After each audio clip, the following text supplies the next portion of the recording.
Hello, hello, welcome to the stream today. Gonna do a short intro because I don't know, I don't have the patience for just sitting here for another few minutes like I usually do. Yeah, I'd like to do some programming today. Let me juggle some windows around. Alright, you're not gonna bug me, are you, Discord? I can leave you open and you're not gonna make me regret it.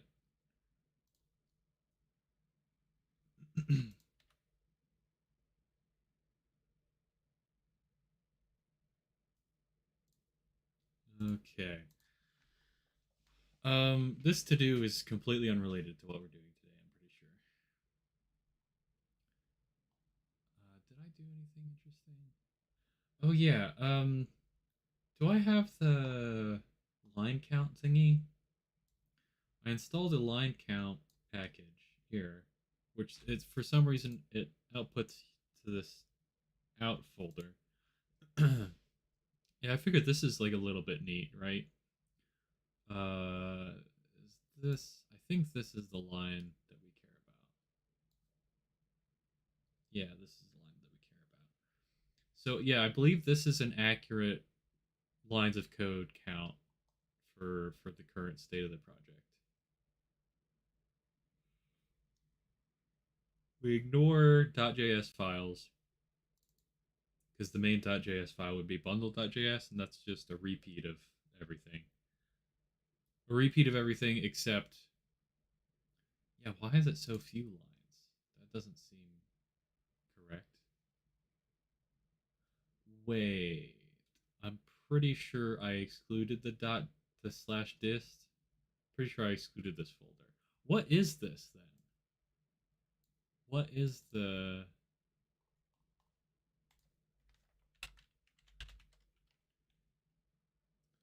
okay? Bundle.js is 5,000 lines of code. That doesn't seem correct to me.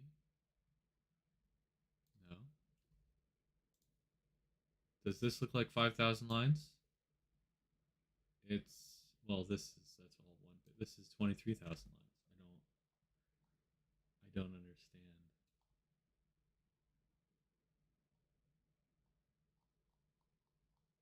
Huh? In what universe? All right, I guess that just I can't think of an explanation for that. It's just wrong. Well, if it's that wrong for that, why do I think it would be right for any of the .ts files? That's not reassuring. Why are there two tables? I guess I ran it two different times. Okay, sure, fair enough.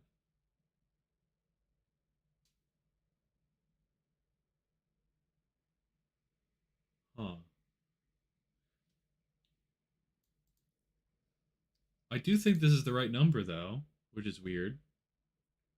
But yeah, because I at some point I used a different line counter program when I got like 10,000, and that was a while ago.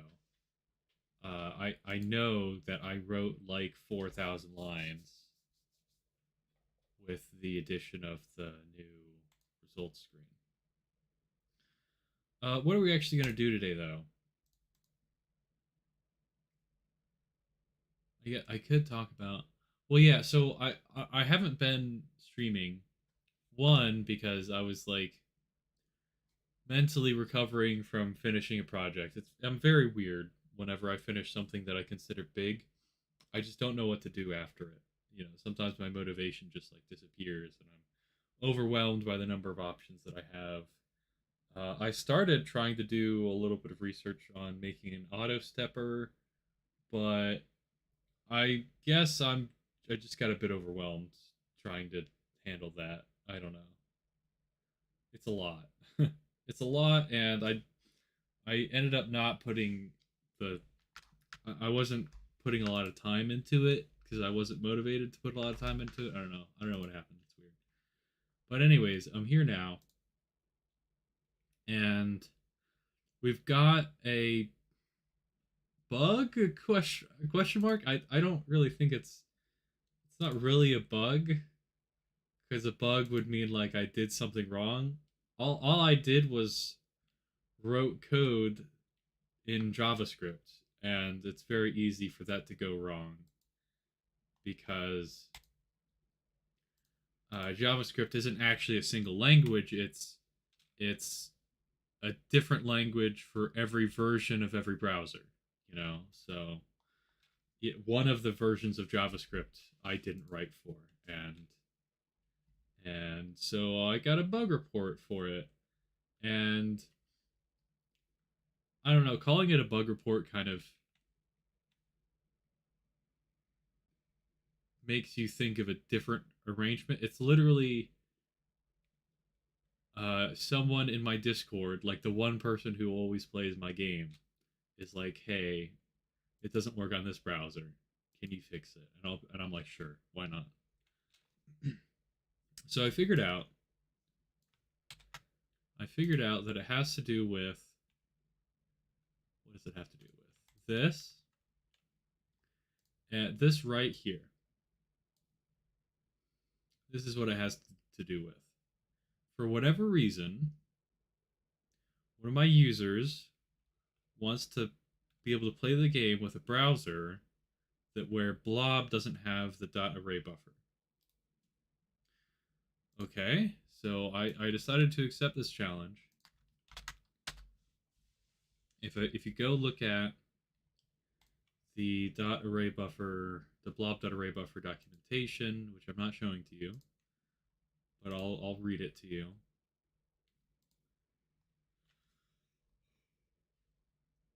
Well, I'll read the relevant parts.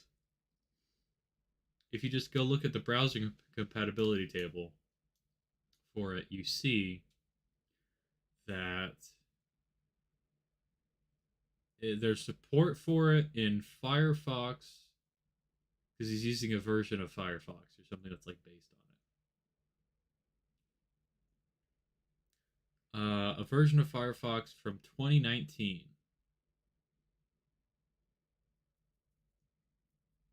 September 2019.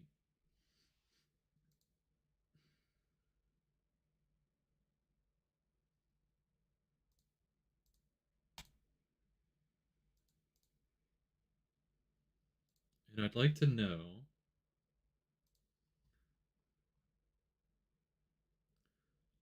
know how someone might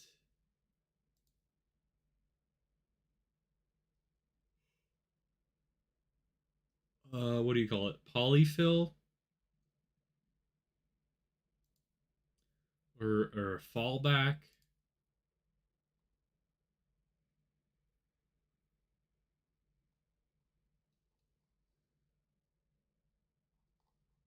Yeah, some documentation pages have like a link to it. How do you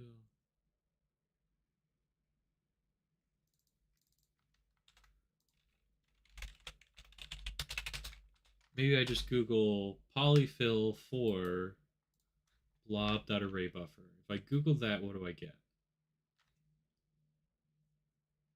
I see an npm package.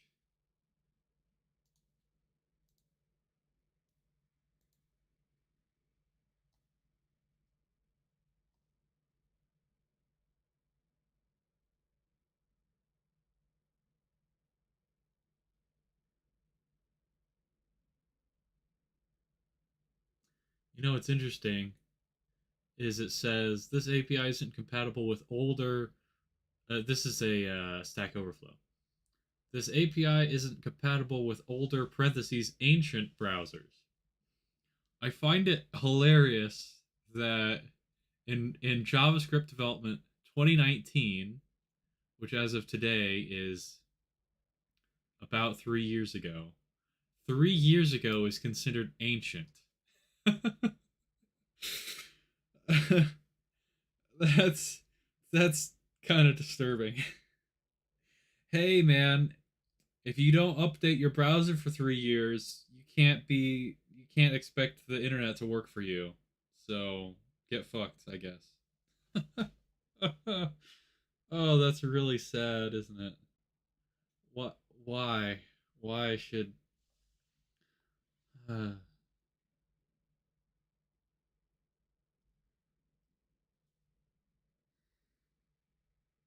well, this might be extremely difficult to polyfill.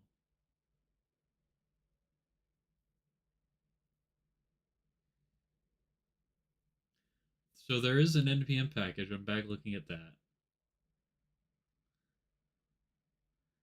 and it's an MIT license, which means so I don't generally like to use packages if I can help it. I prefer to just use code. Just use my code.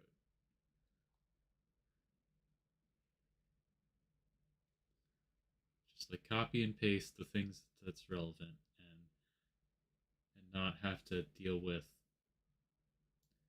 npm and like what if there's an update to it. It's certainly a security risk anytime you use an npm package. It's like why bother? Okay, how long is this? This is big. This is freaking massive. This is 700 lines of code to replace one function, which is not that's not ideal. But it's probably not replacing one function. It's probably replacing the whole object.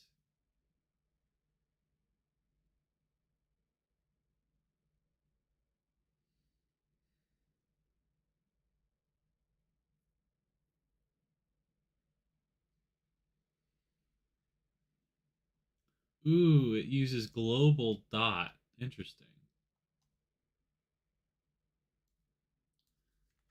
CFV.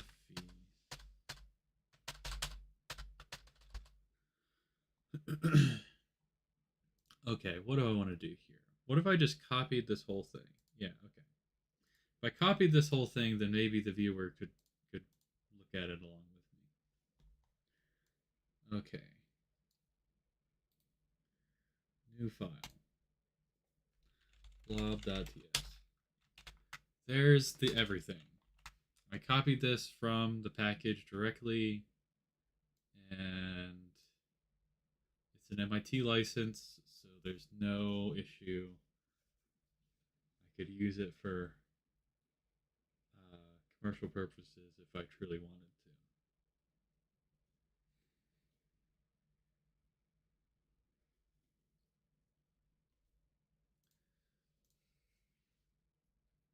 I've never understood this whole packaging stuff. You know, like I use Webpack to do it for me, and I've never really thought about it. I just write my code. And as long as Webpack is happy, I don't want to figure out how it works.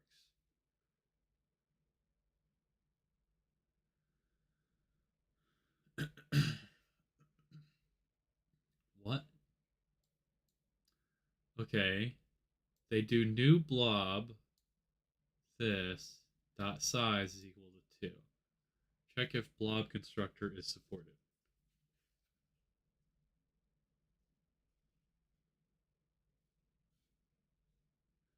Okay, interesting.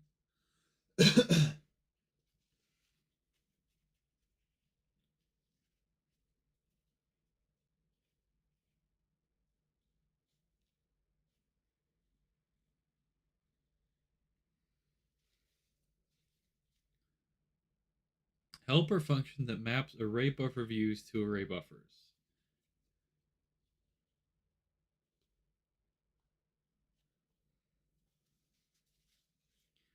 Okay, is there a dot to array buffer?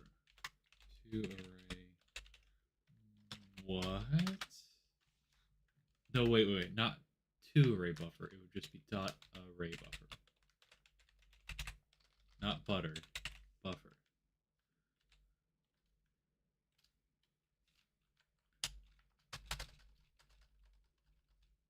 Well, there's going to be a lot of mentions of array buffer, I suppose.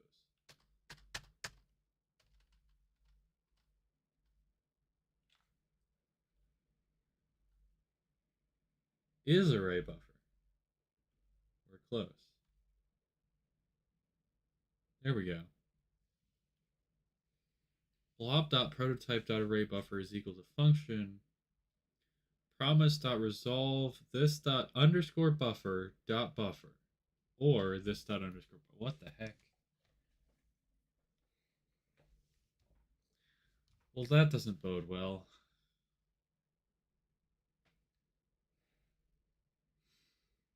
That doesn't bode well at all.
Huh.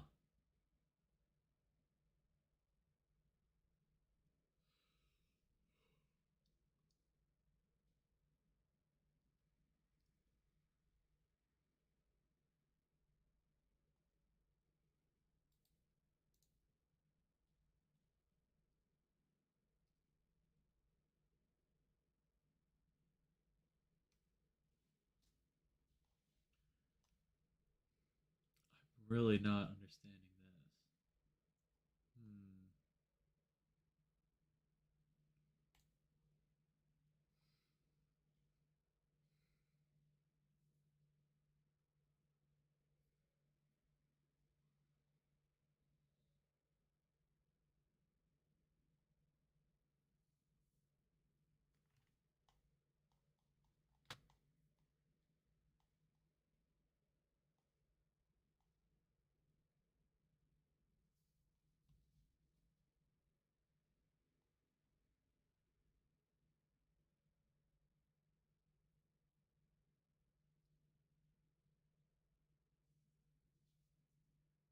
I've seen this before.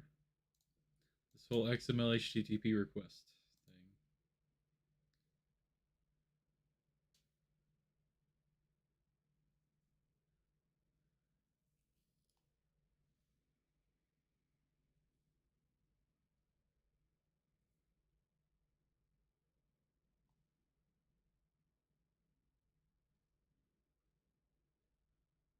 What?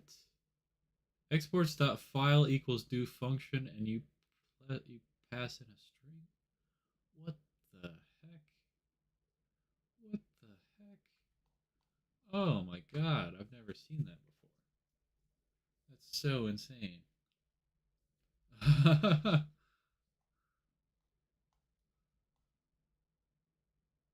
Wow, dude. Okay. Um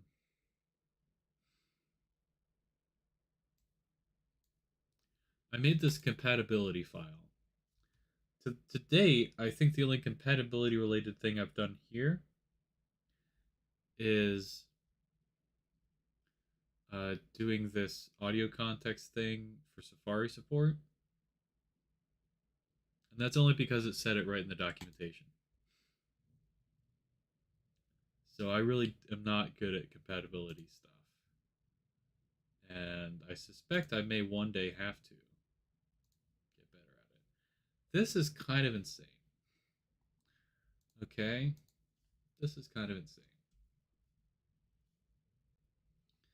This the audio context equals new audio context, create buffer source. Create buffer source. Audio buffer source node.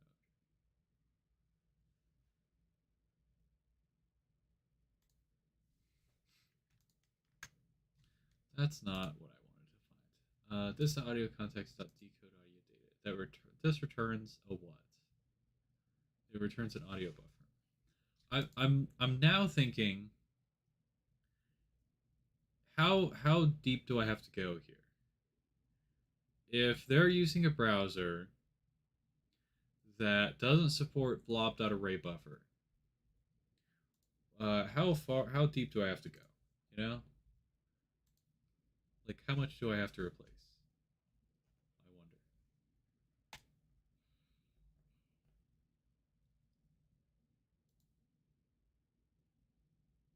I wonder. I don't know.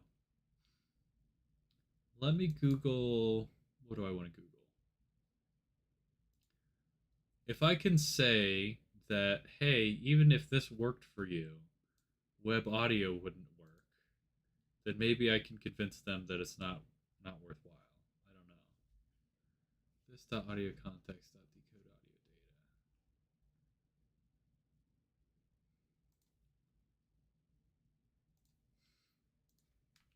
audio data. Web audio decode audio data.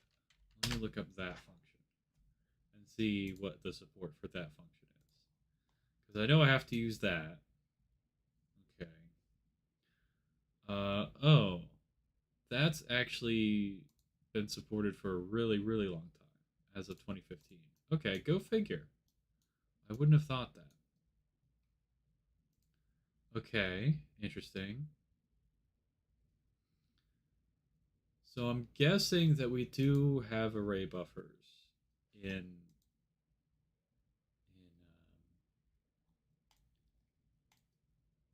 the browser that we're concerned with.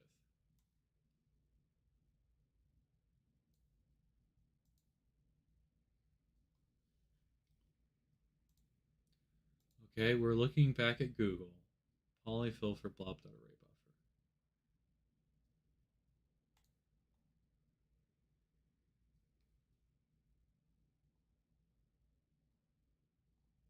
buffer. This is two links to the same thing.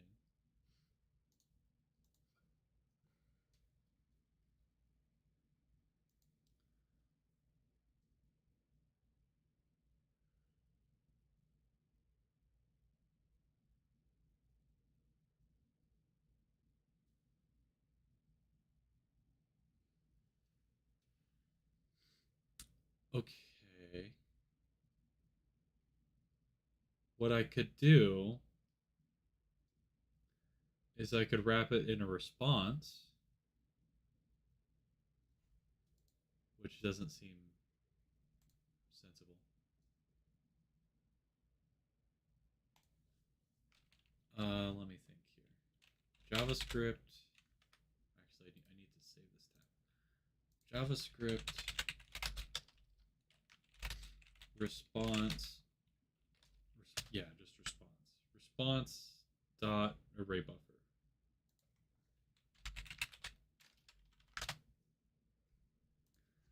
So rather than using blob.array buffer, we could use response.array buffer and wrap the blob in a response.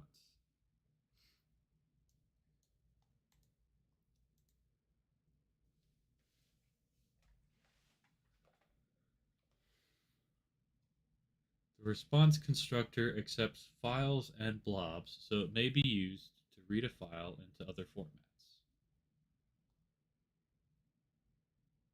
This is supported as of Firefox version 39. Aha! Okay, so this goes deep. Okay. The array buffer method of the response interface takes a response stream and reads it to completion. It returns a promise that resolves with an array buffer. Okay. That's pretty doable. Yeah, that's pretty doable. Okay. Okay. So we're not good with this. This is overkill. This would kill me. I would die in the process of trying to understand this. If not blob.array buffer. Oh, interesting. Oh, hey, look at this. Isn't this cute?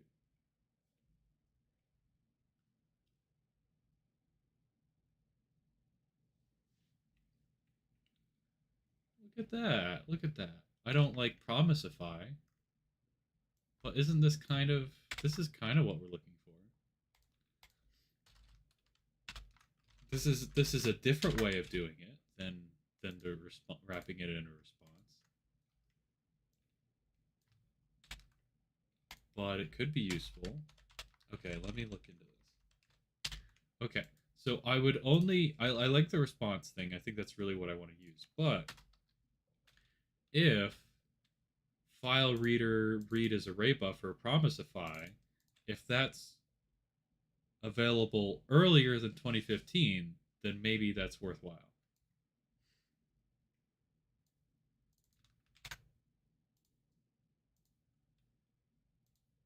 I mean, it's probably not worthwhile, right? What would be the purpose of going earlier than 2015? I don't know.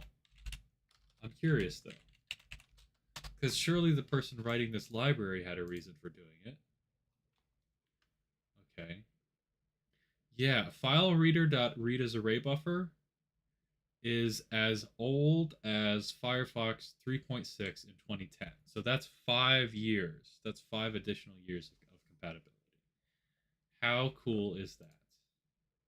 Oh, and even in this page, there's a note here that says the blob.arraybuffer method is a newer promise-based API to read a file as an array buffer. That is cool. This is pretty cool.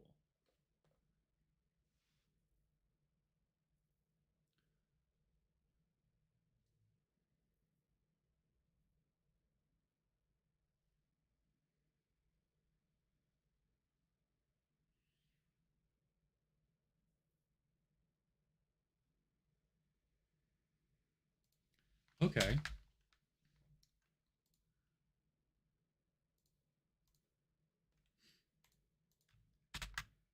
So I'm gonna write a comment here. Well, first I'm gonna make a function. Export function. No, that's not how you spell that. Function blob to promise array buffer.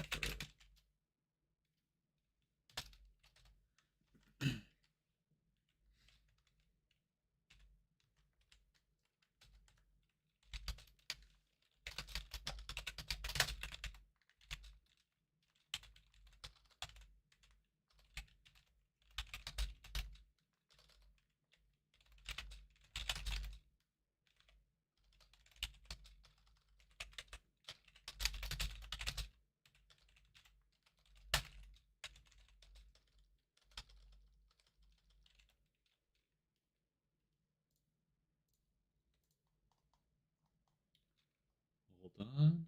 Let me actually get the code for it here.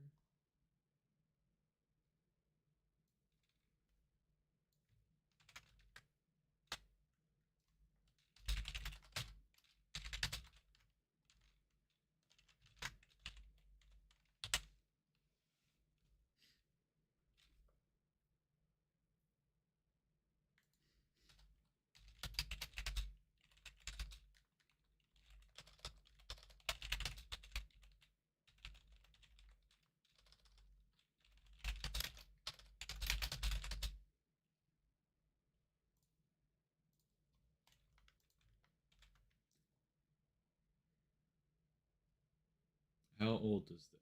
2010?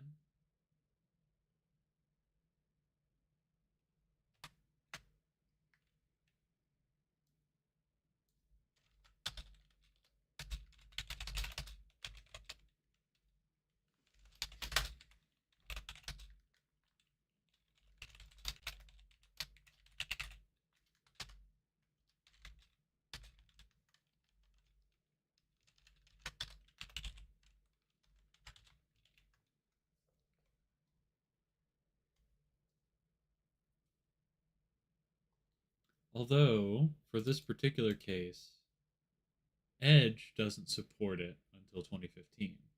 I assume actually I don't assume. I have no idea why that is. Edge doesn't support file reader until 2015. How about response? Oh, it doesn't support the response method until 2016. So Yeah, Edge was behind the times.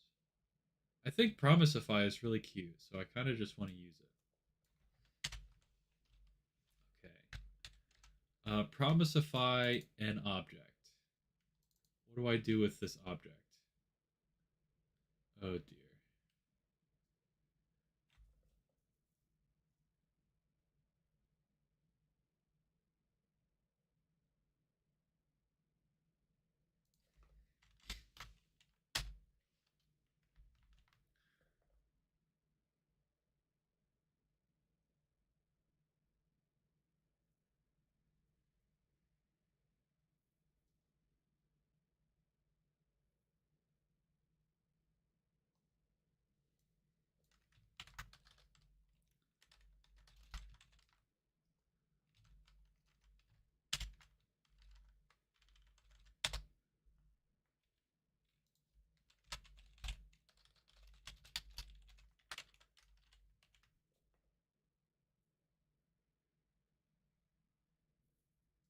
Ooh, I forget what is blob again? Blob, blob, blob. Blob is like a it's a portmanteau, I think. I think yeah, binary like object. I think that's what it is. Let me Google that, just out of curiosity.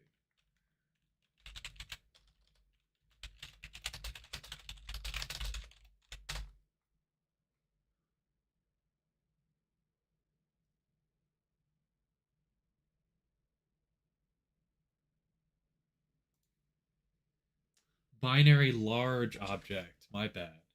Not binary like. Binary large object.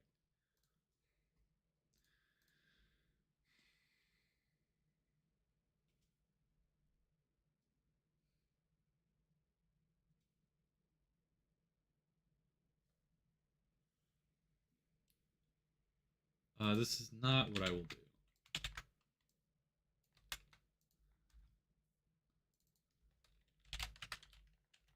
Okay, this is saying let file reader equal new file reader dot read array as buffer blob. Return promisify file reader. Promise unknown is not assignable to type promise array buffer. Fair. Fair.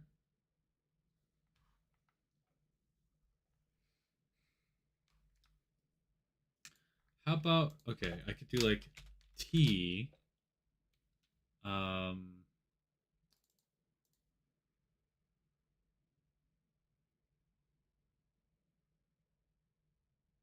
this doesn't look great.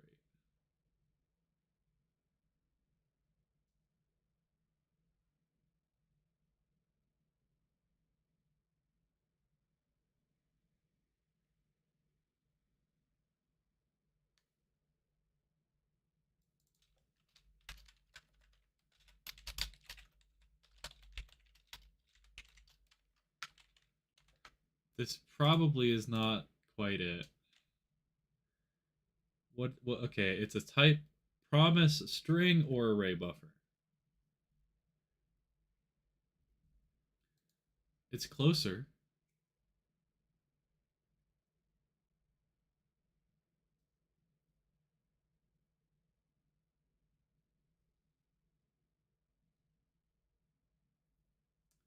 Oh, look at this. File reader dot read as array buffer. Return. Huh. So what's file reader dot result is what? Oh, result is a string or array buffer. That's curious. Why would that be the case when I told it to read as array buffer?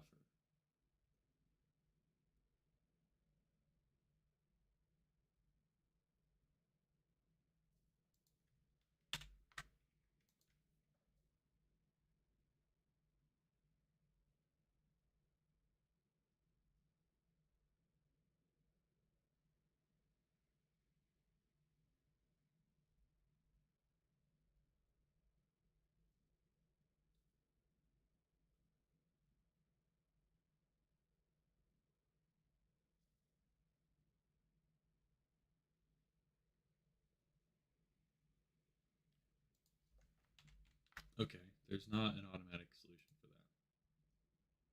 What's this colon doing here? Where did that? Oh, oh, oh, oh, oh. Okay, right, right. I see.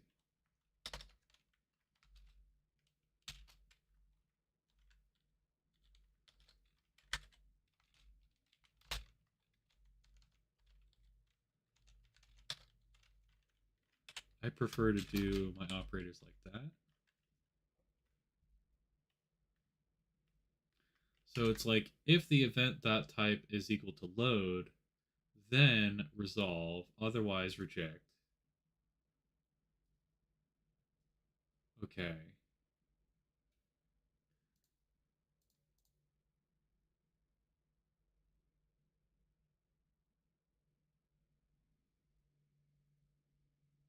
Is this what is this?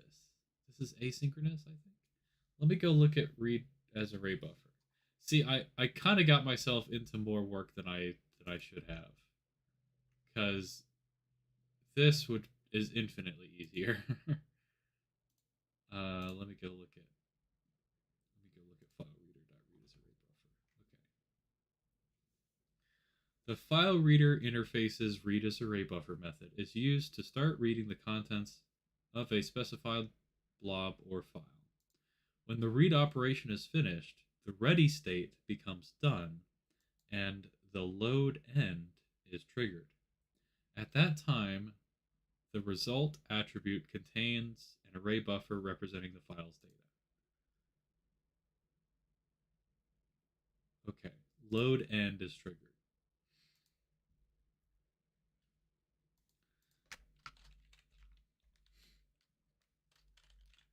So surely I do this, right?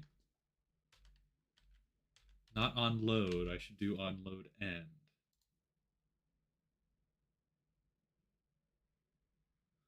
On load is equal to object dot on error,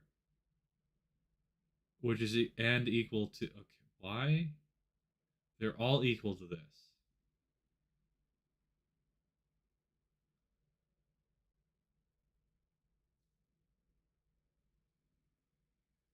I don't think I would ever write the promisify like this. This is weird.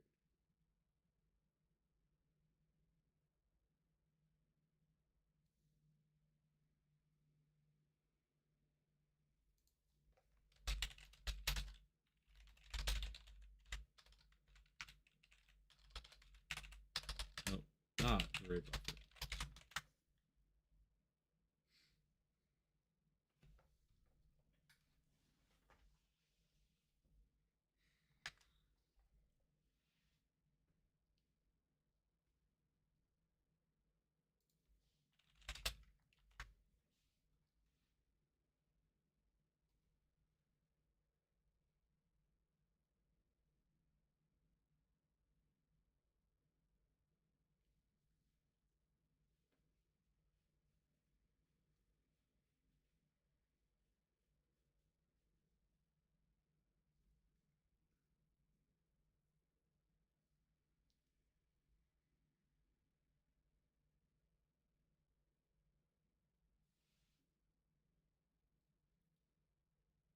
I don't like this promisify, but I'm not sure how I would write it better.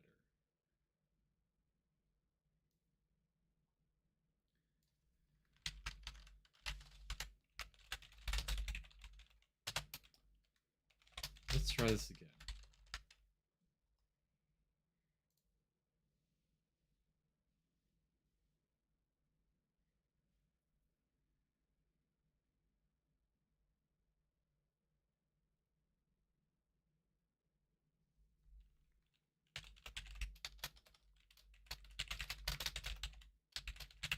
I'm gonna start out making it very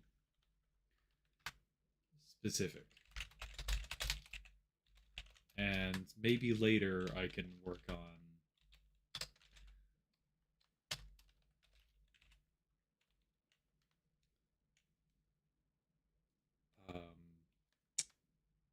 abstracting.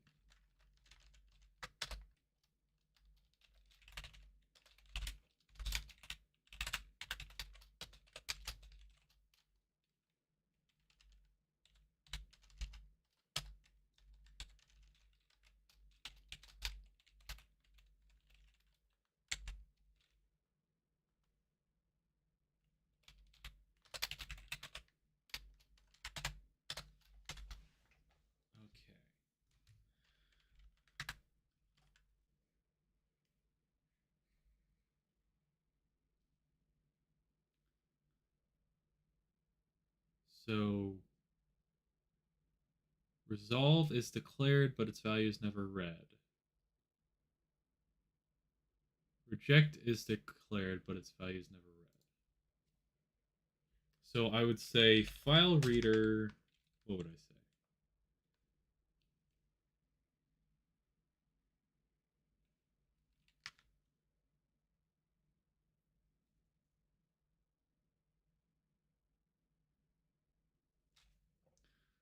Yeah, how? The documentation doesn't say a lot about error handling.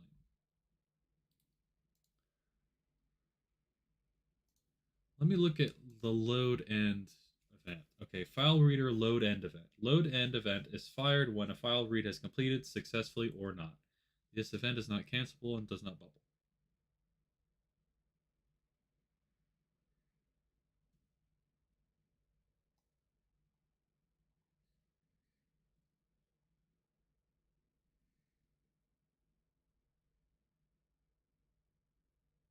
If event dot okay, so function handle of I'm reading their documentation now.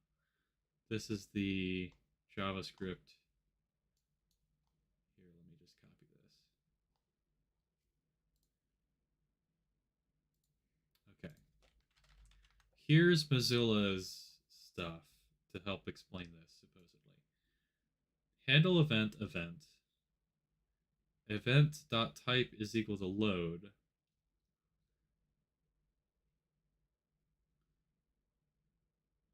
Add listeners.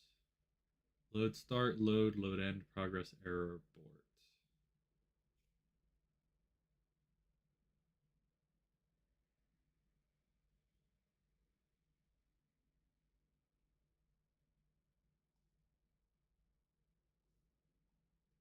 Huh. What?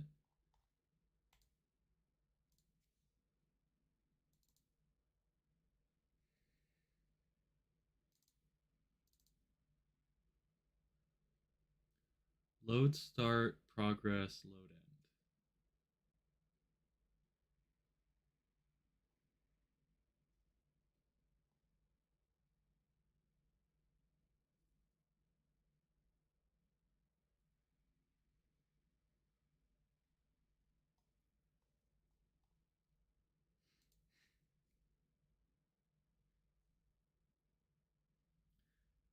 I need to like Google file reader error handling now.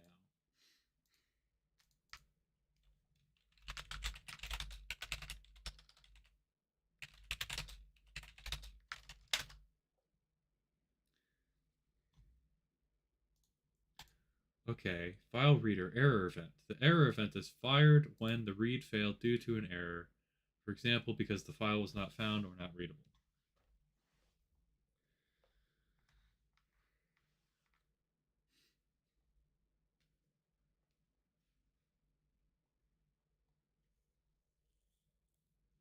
I can add event listeners.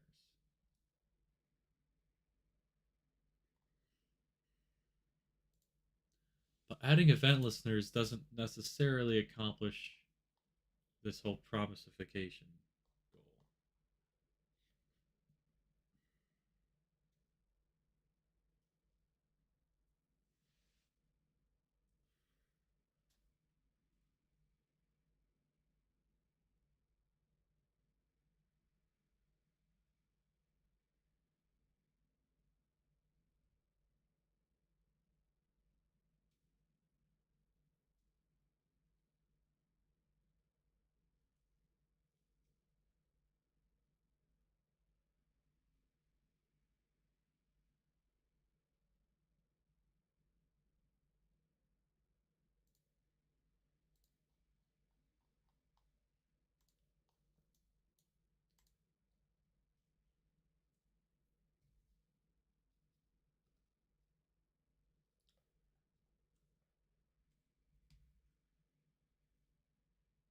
Why doesn't it listen for load end?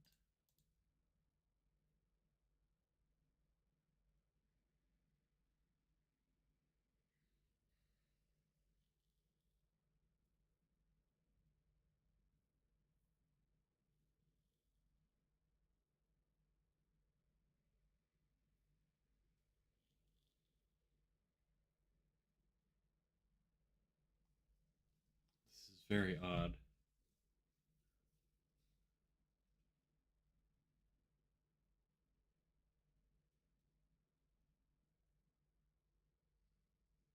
I know that I could either redefine onload and on error, or I could assign event listeners.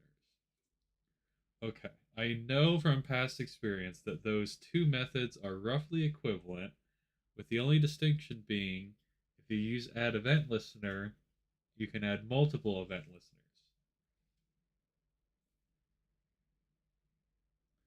We kind of don't care that much in this case because the object we're altering is is just an instance of a thing. Whereas before, I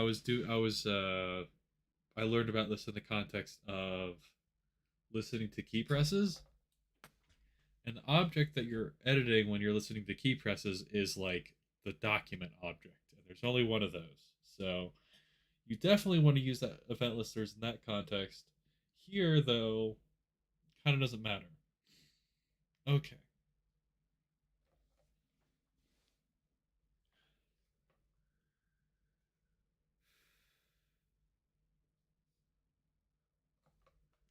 Let me look at this again.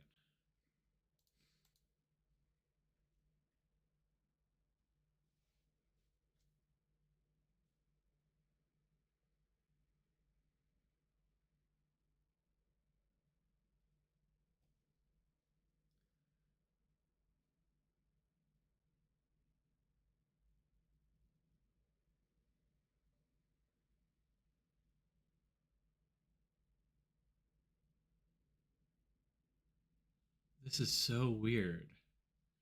You return a function that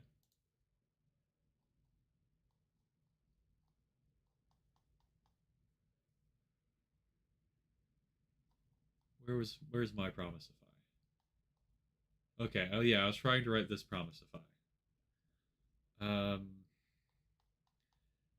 it's you return a promise which takes as an argument a function. In that function, you assign these things a function. It's just crazy. I don't I don't I don't follow the order of operations. It doesn't make any sense that this function would actually execute. That's so bizarre.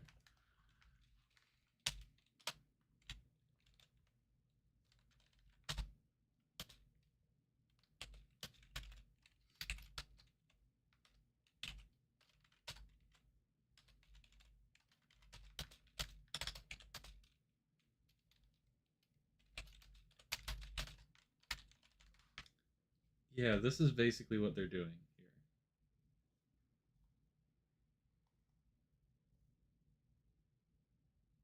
It's a function of an event. Uh,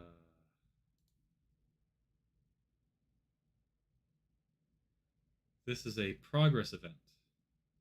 This is a progress event.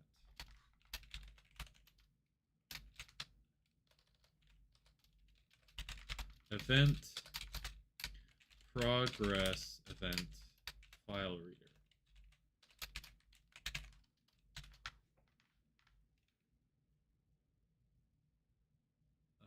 You're mad. You're mad. Oh, you're mad because you're being stupid.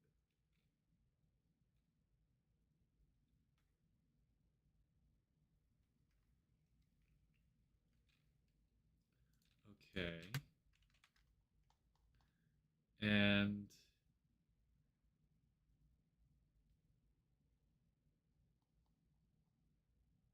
once either of these has happened, you assign it null, I guess, because you don't want it to happen another time. Um, okay. And then this is what determines whether you resolve or reject.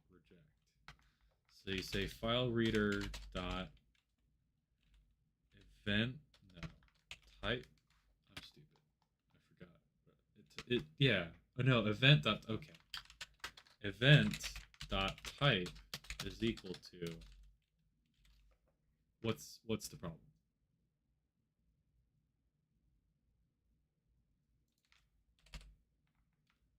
There we go. What are the possible event types? It doesn't tell me. Okay.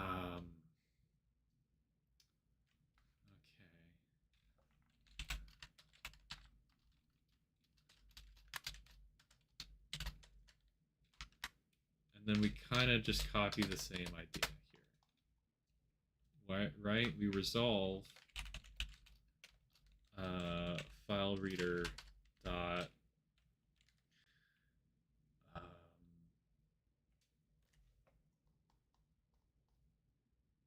result, and we're not going to do the or object there because that's an abstract thing. Or we reject with a new error.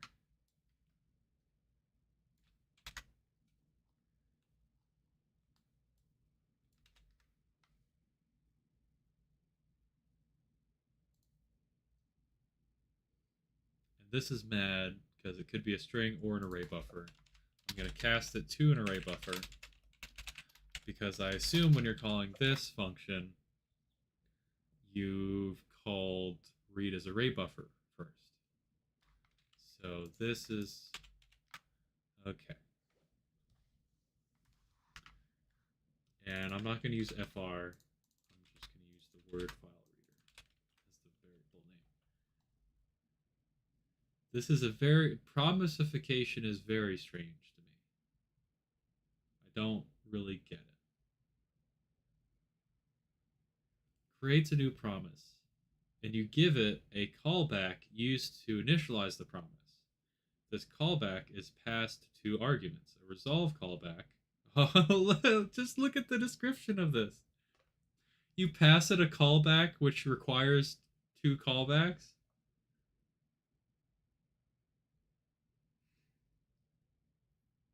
Okay.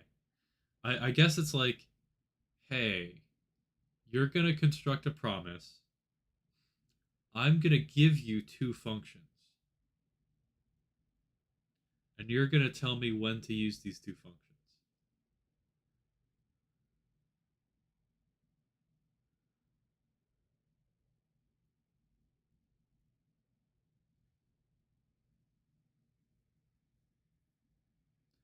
So presumably this gets called immediately, right? This function here, which just assigns load end and on error.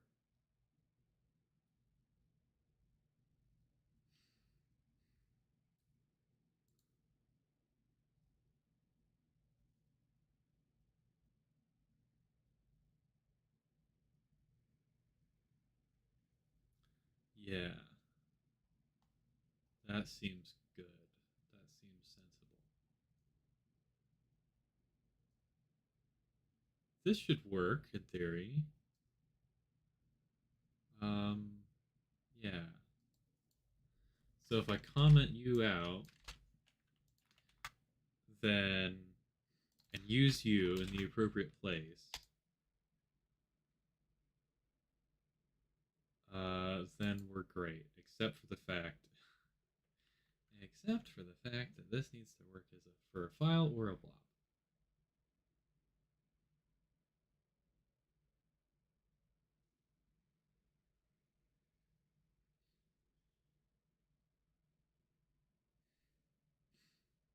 Question. Could this be a blob or a file? Answer. Yes.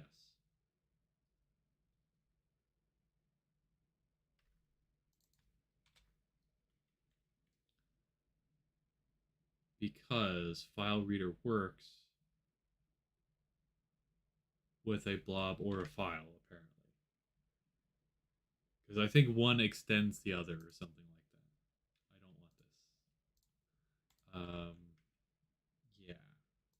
So I will return blob to array buffer blob. and you're mad at me. Oh, okay.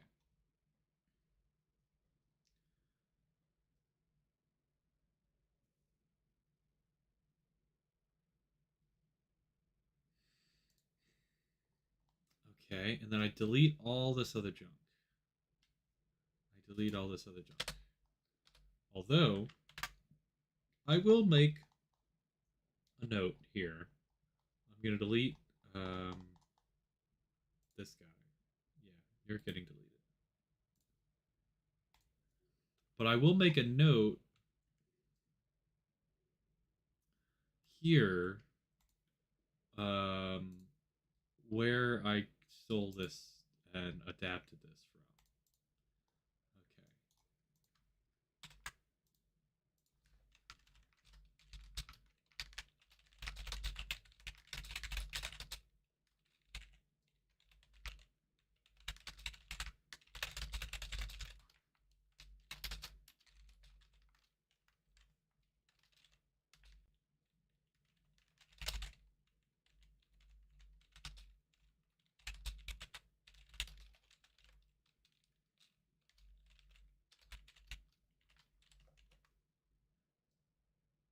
Oh, it's not blob.js. It's the blob polyfill.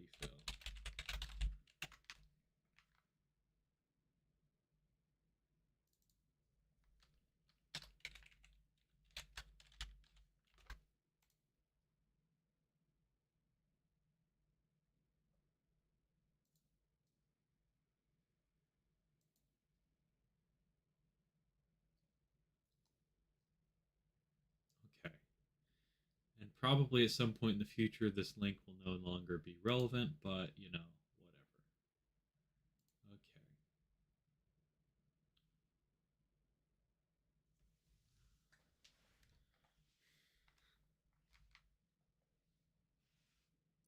Okay. I need to go find the place in the Mozilla documentation where I got that from. I assume I got it from the Mozilla documentation. Control F, WebKit. No, not from there.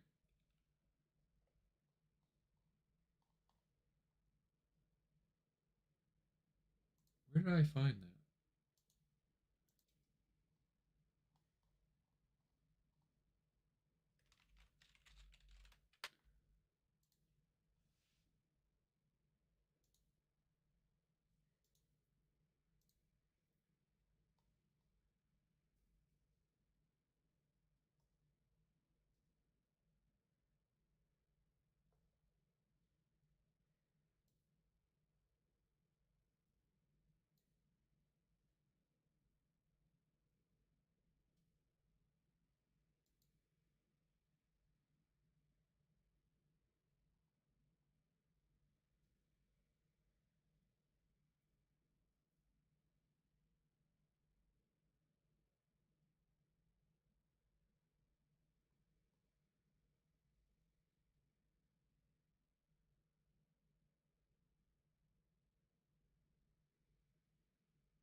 Can I do like an error or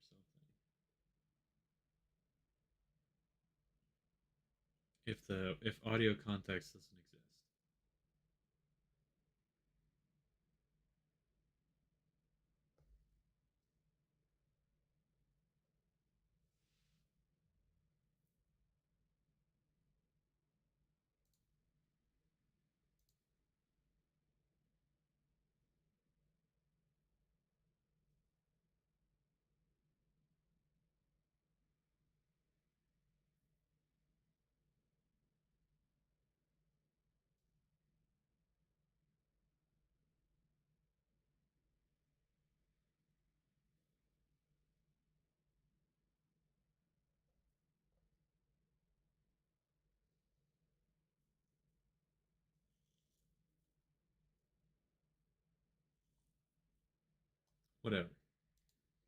Whatever.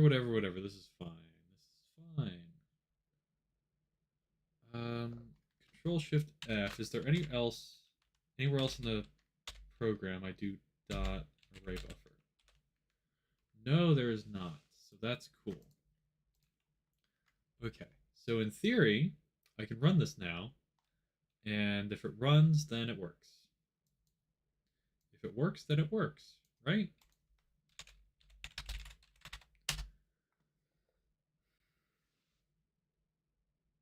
Yeah, I couldn't find a source for this. Could not figure that out. Started reading the Stack Overflows about it, and I'm like, I can't really properly attribute this. I don't think.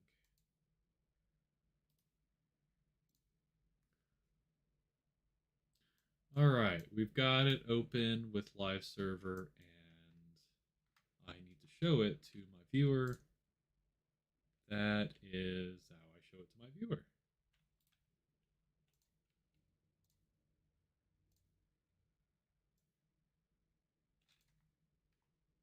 I guess this is what I'm going for.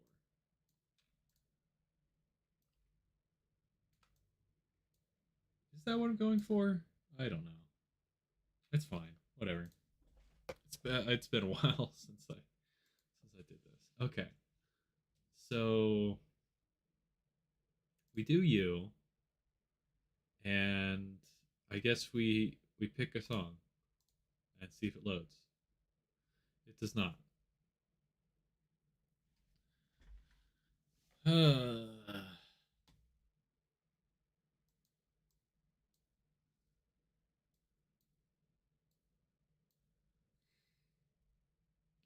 This is interesting.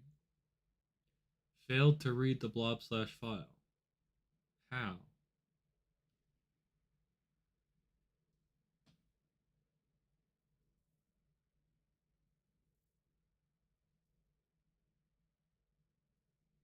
Do you have any other information for me?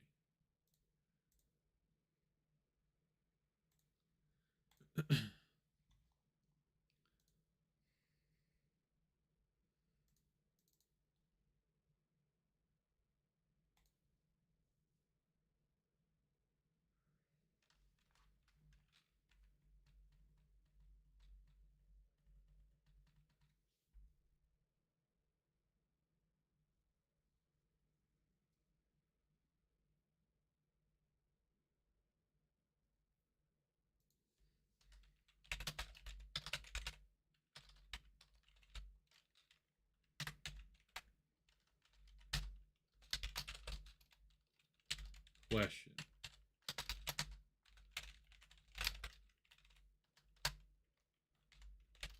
What is the event type?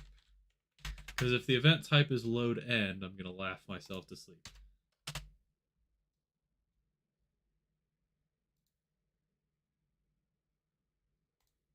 Okay. We try it again. It is. Okay. Well, that's fair. I don't know why the author I stole this from used load rather than load end. I hope I'm not screwing up.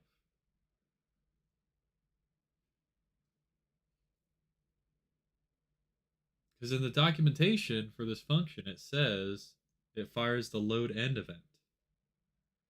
I'm going to Google it real quick, see if something comes up. File reader on load versus on load end.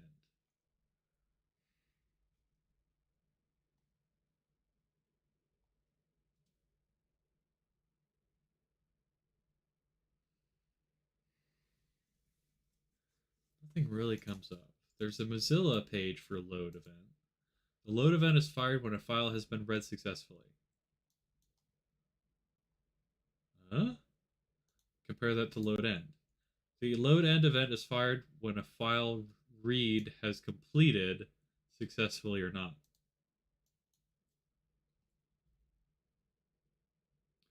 Oh. Okay.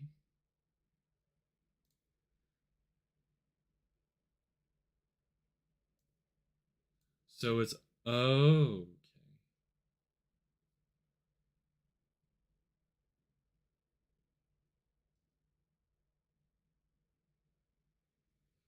So it's I could assign success or failure. Is basically what I'm doing. Okay. Equivalently, so could I not do this? Right? This is success or failure. If event type is load,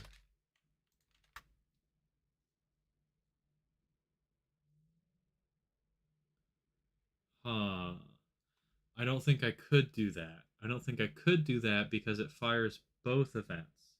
It will fire both a load end event and a load and a load event. It fires both events. Okay, shoot.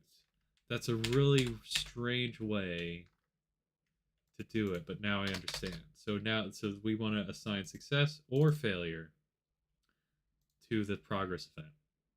And if we get either of them, we need to determine whether it was a success or a failure. Okay. Because load end is actually completely useless for our use case. Okay. On load, on error, blah blah blah. Event type is load, that means it was successful. Okay. We got there. We got there. All right. Nope, wrong window. Open up this one. There. Okay, so this should load. Yeah, looks like it's loading.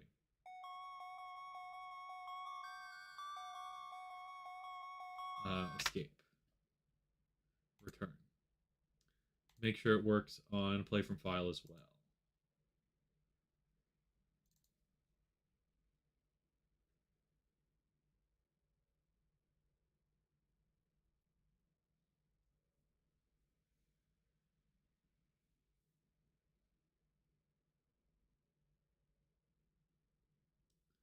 Where is the file that I can load?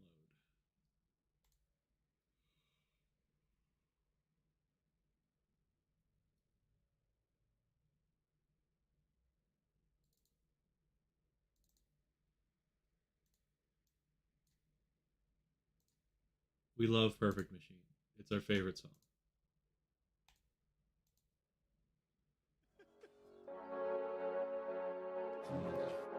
Yep, it works. Okay.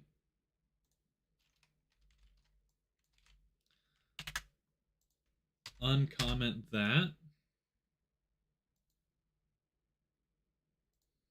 Uncomment that. Do the same thing again to make sure it works.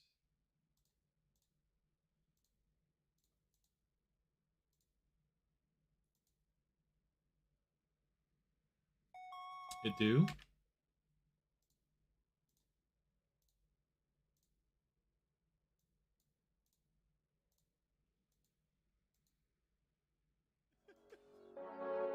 It do.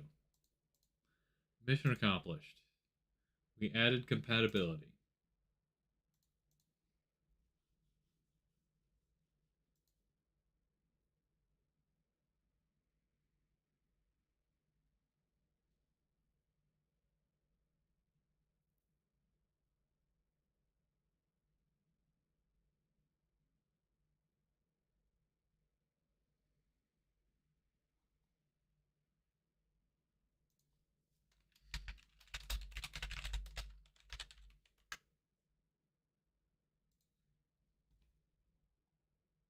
Great. I'm elated. I publish this now, I think. Yeah.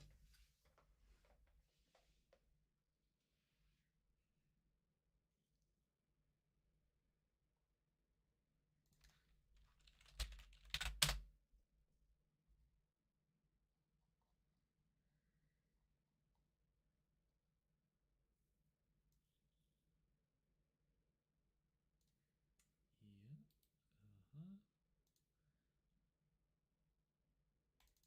Run this batch file to push it to itch.io. And it's pushed. All right, and now I'll post to my Discord that I think I fixed it.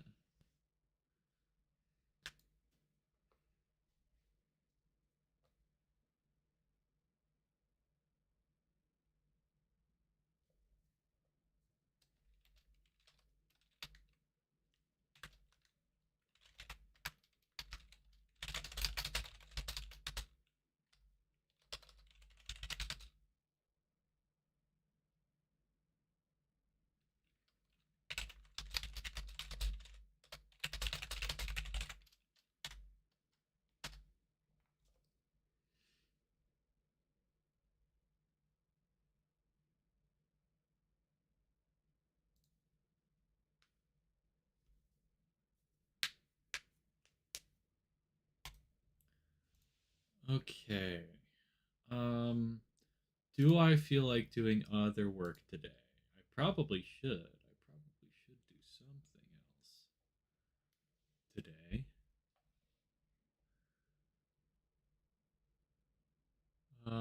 Let me take a break for a minute and then I'll be back.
Hello. Hello, we're back. I've decided I will do a bit more work. Doing more work is always good. So if I can do more work, I should. I can't promise how much more. I suppose if you're watching this later, you will find out by looking at the length of the video. I know that I have many features still to implement in the game, so there's no shortage of work that I could be doing. What I may actually do right now, though, is begin to think about adding the rates feature.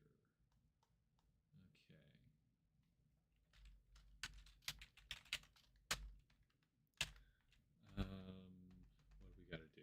We have to port the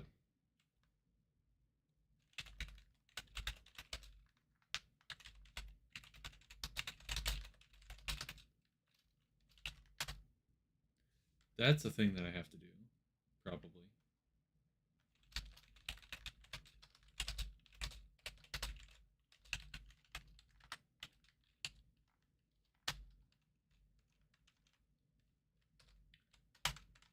And then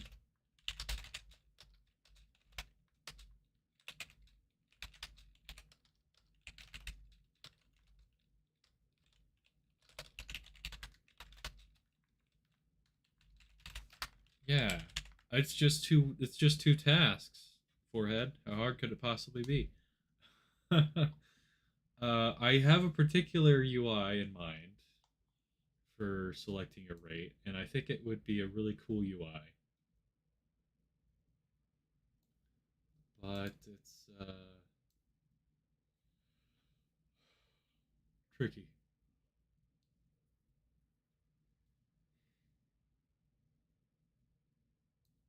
Oh, and then okay, obviously have the selected rate change the. Oh, hey, welcome to the stream. So glad you stopped by. Hey, I finished the thing. I fixed it, so that's not what I'm working on right now. I tested it. Seems to work, but I don't have a browser that had that problem in the first place. So I'm gonna start thinking about rates right now, and probably not. Okay, cool. You're gonna check it right now. Awesome. Have the selected rate change the actual speed of the song.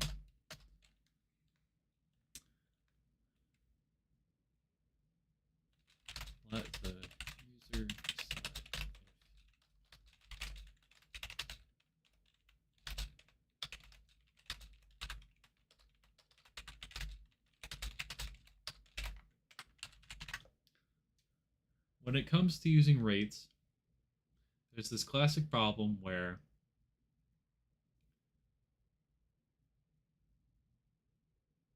you can you can increase the speed of audio the easy way.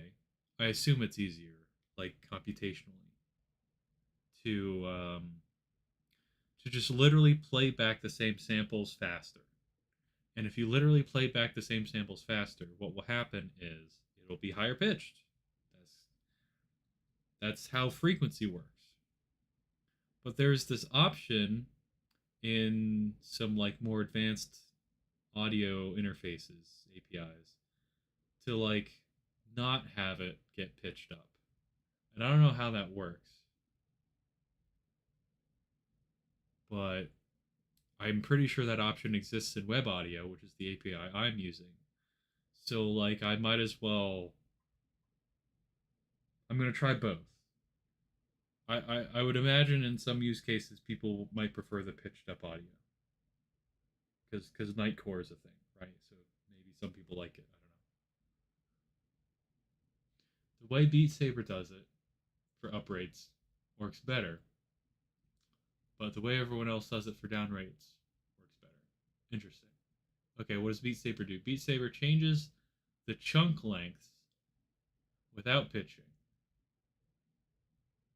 The normal way just uses pitch correction based on a speed offset.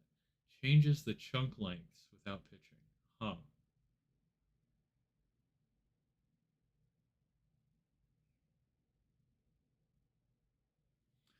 Well, yeah, so we'll try both.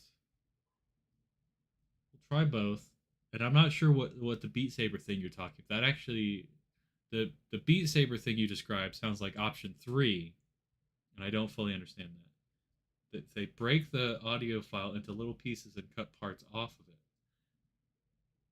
That does sound interesting, although significantly more involved. Yeah, there's no way I could do that for every song, right? I presume in Beat Saber it took like some manual effort to make that work, right? Or do you think it's completely procedural?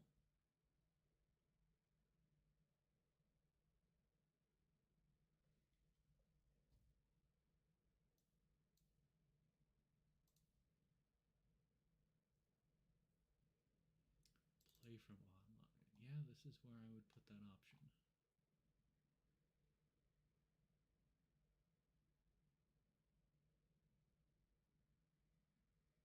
No, it works on custom songs. It does it at load time. It takes about 100 milliseconds. Okay. Let me do a quick Google search.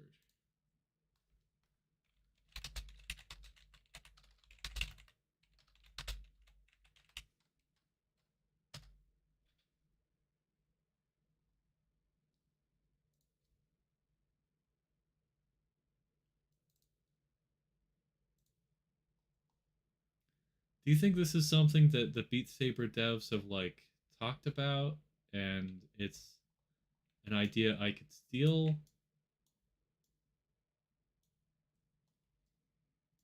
Or maybe there's just like an already built thing for it? It sounds, I'm going to be honest, sounds like a lot of work for what is ultimately already kind of a niche feature. So, like, spending a week on writing a third version of how to handle rates that's 10% better than the other two versions doesn't seem super worth it. Oh, you checked it and it works in your browser. Yay! Mission accomplished. I don't know if it means that my game will run on Windows XP. That seems that seems a little bit dubious. Because there's got to be other stuff. There's got to be other problems than just that. Like,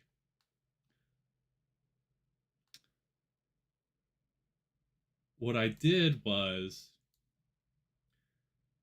I this method is compatible back to like a 2010 version of Firefox.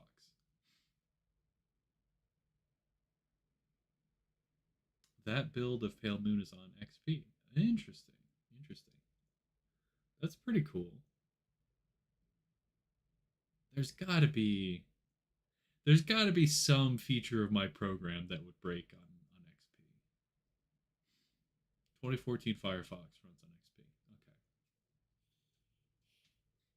Okay. I was wondering why. Is there a particular reason why you just really like using old browsers? Okay, cool.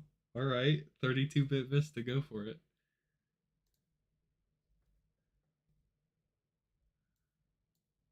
I mean, you're providing me a useful service.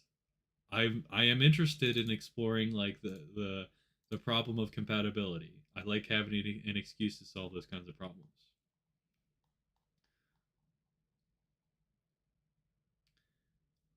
Okay. I want the state of the UI after you've selected a song. Where can I find that state? Difficulty filter container. I'm getting a knock on my door. I think it's the Jehovah's Witnesses. Hold on, this could take a minute.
Hello, I have returned. That was probably, I don't know, 20 minutes? Sorry about that. Okay. I've agreed to. Oh, hey, you're still here. Sorry to make you wait. I have agreed to talk more with the Jehovah's Witness people. It's a long story. I generally don't like religion a lot, but these are nice people. They live in my neighborhood. Might as well talk to them. So, yeah, I have an hour. So they're gonna come back. Uh, well, which is fine because I didn't want to be streaming for that long, anyways.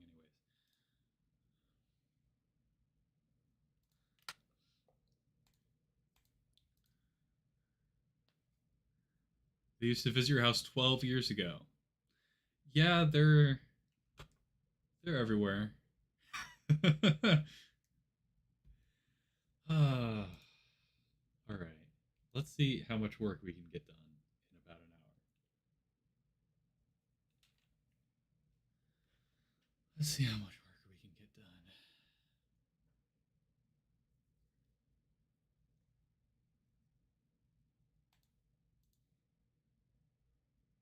What were we talking about? Was there something we were talking about that you wanted to talk about more? I forget. But what I'm going to do now is make an additional button show up when the user has selected a song. That's my next goal.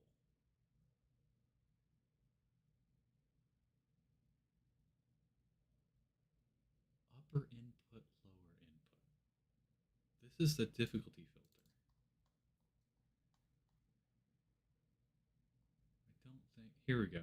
If song is selected, that's what we're looking at. Okay, you were finished with what you wanted to talk about. That's cool. Leaderboard button. Okay, here's the buttons. Here's the buttons.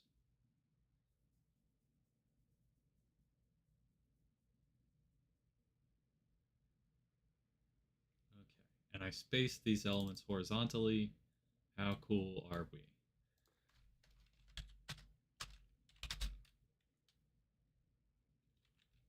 Let rate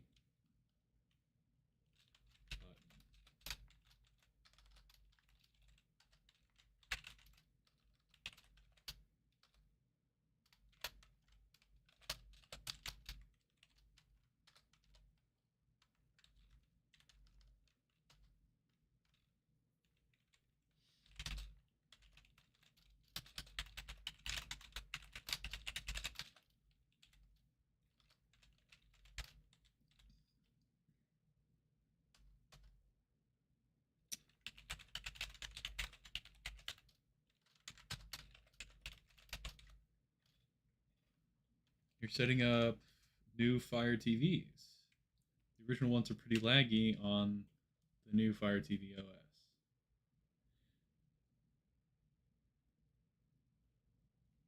That sounds interesting. Fire TV. Is that's Amazon's thing, right? It's like a little box. You plug it into your TV, and like it uses the cloud and the internet to like give you. Is it basically a subscription to some TV shows, and it plugs directly into your TV, or do you have to buy the subscription separately as well? It runs Android too. Okay, didn't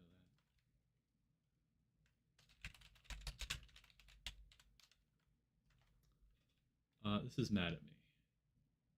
Oh, I need to give it a string.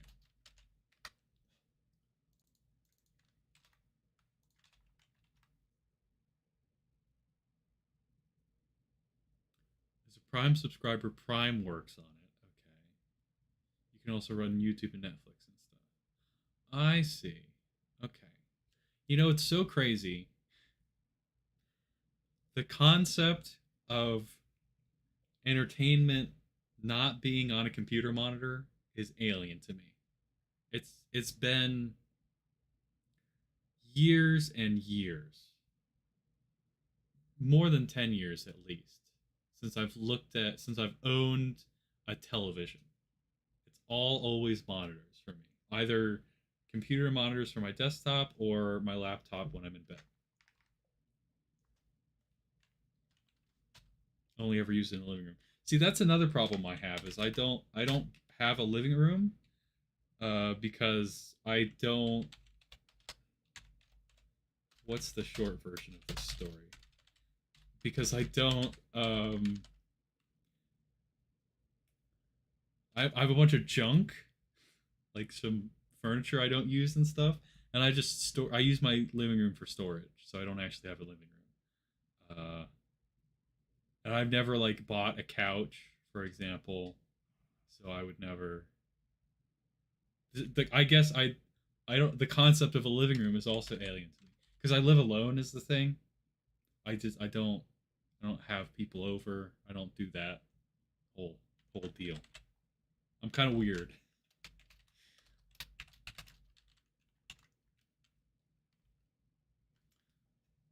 Okay, so we set this. Oh, and we want to add the global class to it because I don't know. I really hate this weird setup we've got here. Then set. Okay, so I probably use a set behavior thing for it as well, right? This dot set rate button behavior. I probably do that.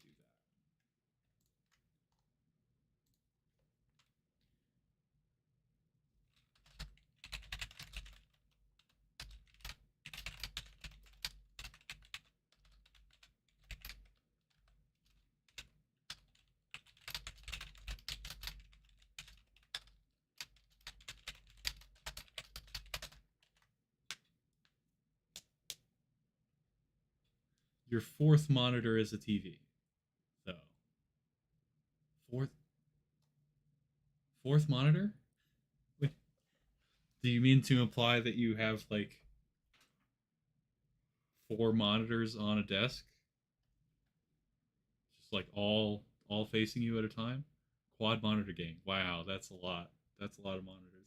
Do you have to arrange them? Do you have to like stack them vertically, or is it all four monitors horizontally?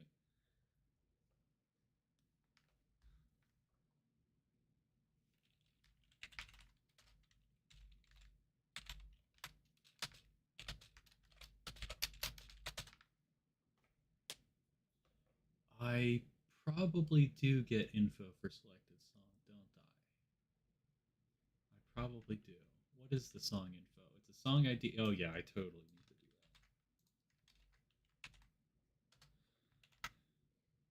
that. Oh, and we disable the button as well.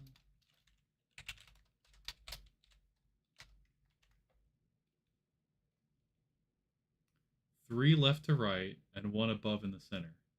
Huh. That's a lot. That's a lot, man. I mean, it's not that much. So I remember um I probably load step file and audio file, don't I? Yeah, I probably do this.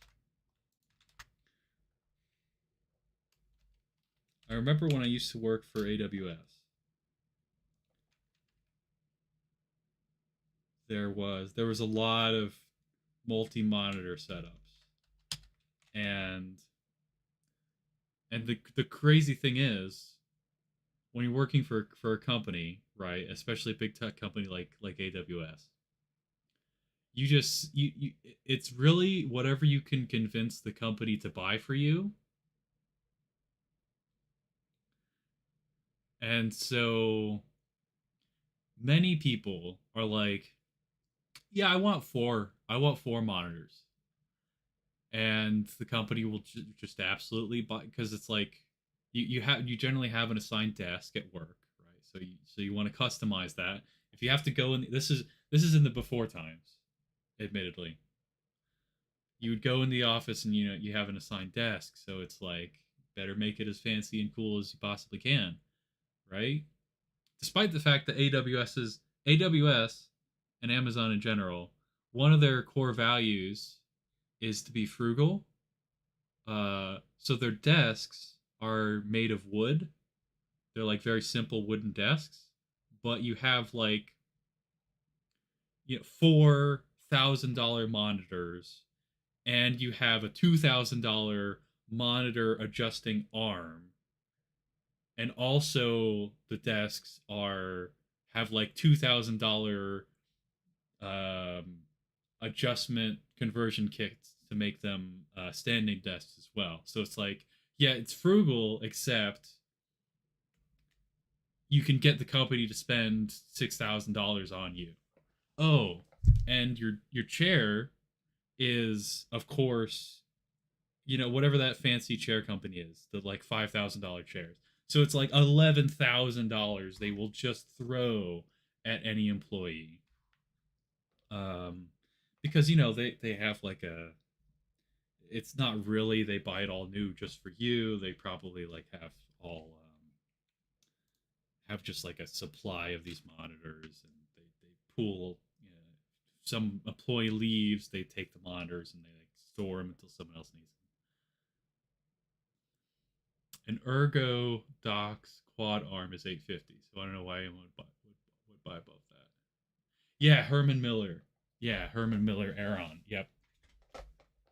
Okay, so not a $5,000 chair. I'm sorry, but no, it's probably a Herman Miller.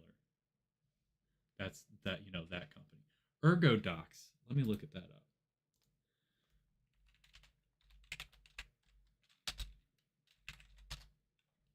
Is that what is that? That's not what I think it is. That's not what comes up. You're talking about keyboards, I guess. But quad arm implies like an arm to hold monitors. Why do I get keyboards when I search ErgoDocs arm?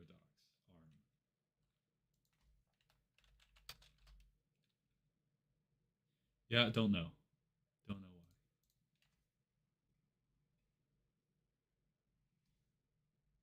You're an Aeron user. Wow. Fancy. I'm a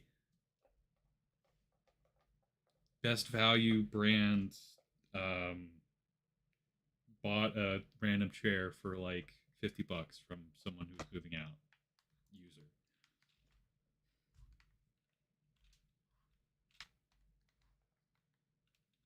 You didn't buy it new though. Oh well. Yeah. No, don't never buy things new. Well, maybe PCs. PC components are maybe worth buying new. And maybe monitors, I guess. But like, I don't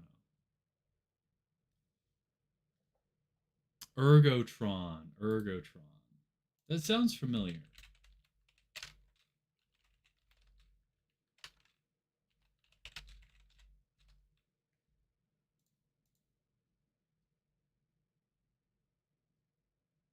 Yeah, I think it was probably Ergotron.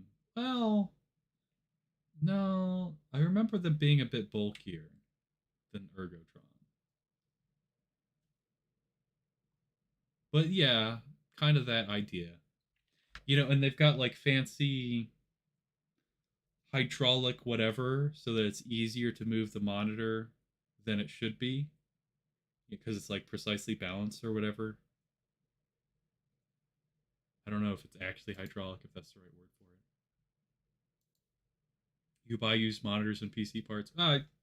What do I know then? If it works for you, you're probably right. New keyboards sometimes.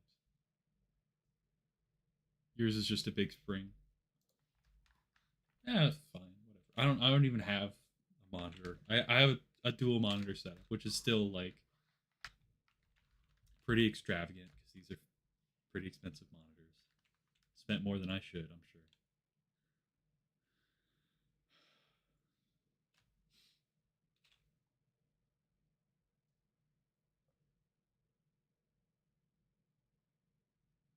Okay, so what does loading the step file and audio file do for me? I get to access step file and audio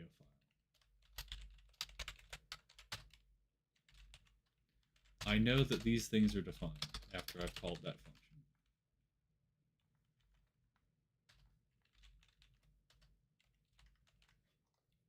Which sort of begs the question why this doesn't return anything, right? This is a void.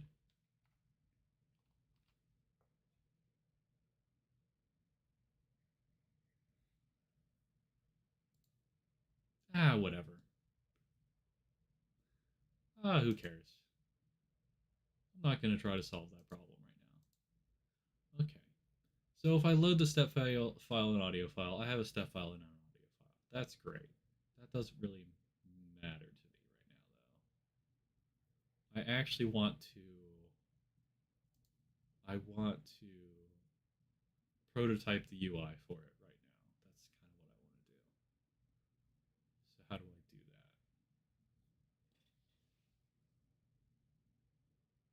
You aren't one of those monitors who has none of them centered, are you? Uh, I I don't think so. I have a main monitor that is generally centered for me, and I just turn my head and I look to the right and I see you the chat OBS stuff like that. Yeah, so it's like main and secondary. That's sort of the setup. Oh God, could you? So are you talking about like if if directly in front of you was actually the gap between the monitors and nothing's perfectly centered? You're right. That would make me a monster. I'm glad you checked.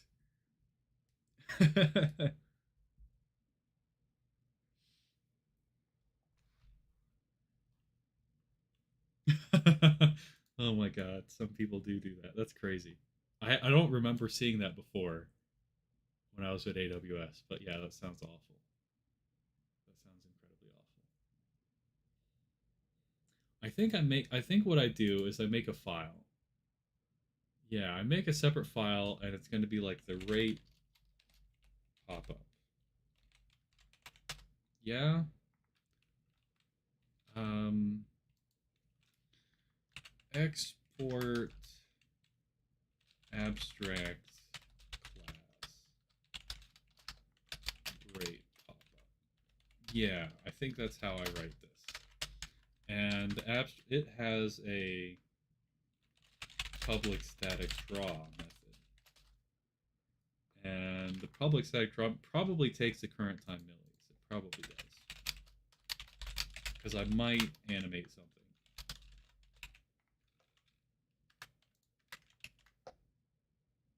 Or I might want to know how long something is taking. Yeah.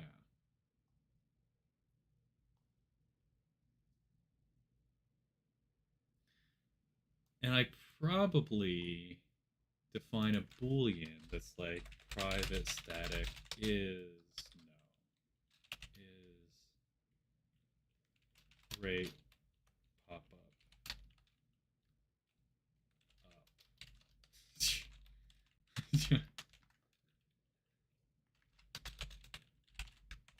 Initialize to false.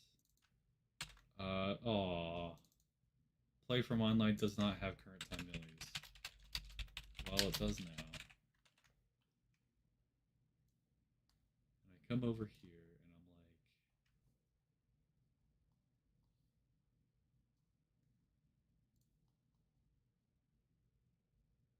I'm like, I'm pretty sure it has to be in here, right? And I'm gonna be like, if this dot is rate pop up, then rate pop up dot draw current time millis. That's how we do it. That's how we connect to the things. Some people do it that way to drive, including your dad. Oh no, I'm so sorry. His laptop is in center, but he leaves it closed in the dock. I don't. So is there a gap between the monitors the size of the laptop, or do the monitors at least overlap overtop the laptop? Like leaving space. Oh my god. Oh my, there's a bit. Oh my god. So it's like the setup is designed for having the laptop open. He just doesn't. Why? Ah, that hurts. That is disturbing. You're right. That's the worst.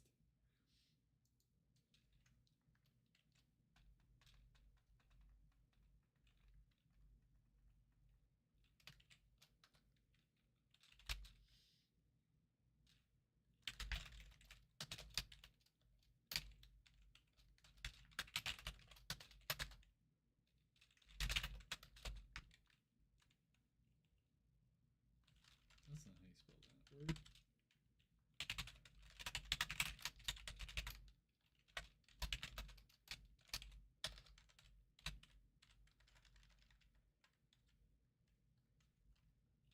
Oh, this needs to like that. Yeah.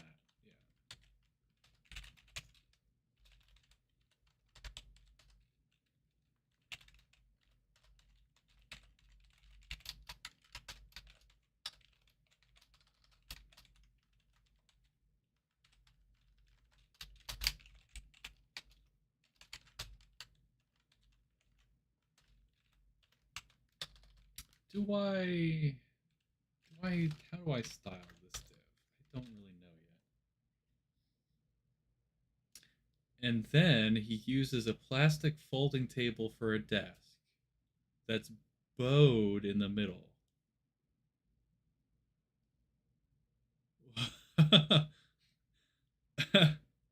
Which is just kind of funny, tbh. Yeah, that's that's a janky setup right there. That's incredibly janky.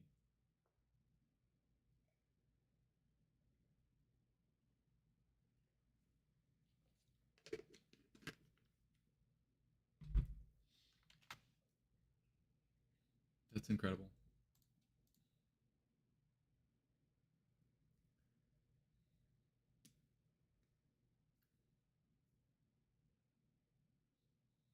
Okay, how am I actually going to make this work? I do not create. Oh, I need to like close that. Oh, it's mad at me. What did I do? Oh, it needs a string as the ID.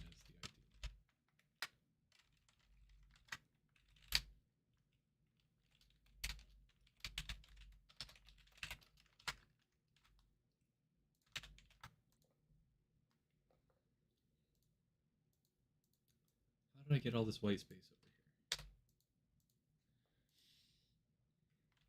Okay, so here's the thing. When there's going to be a button. Maybe I can visualize this. Space. Okay. If I'm gonna make this visualizable, I put you in here. Why don't I add dot element to the ends of all these?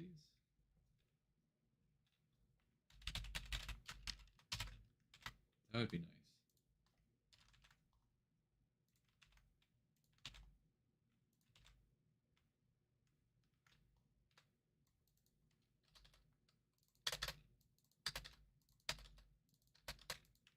Yeah, wouldn't that be good?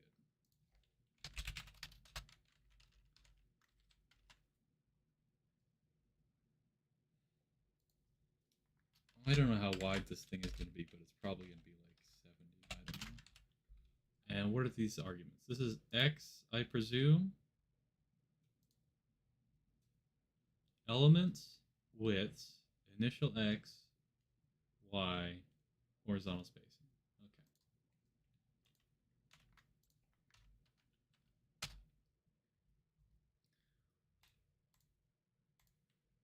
Okay. All right. Play from online. I select the.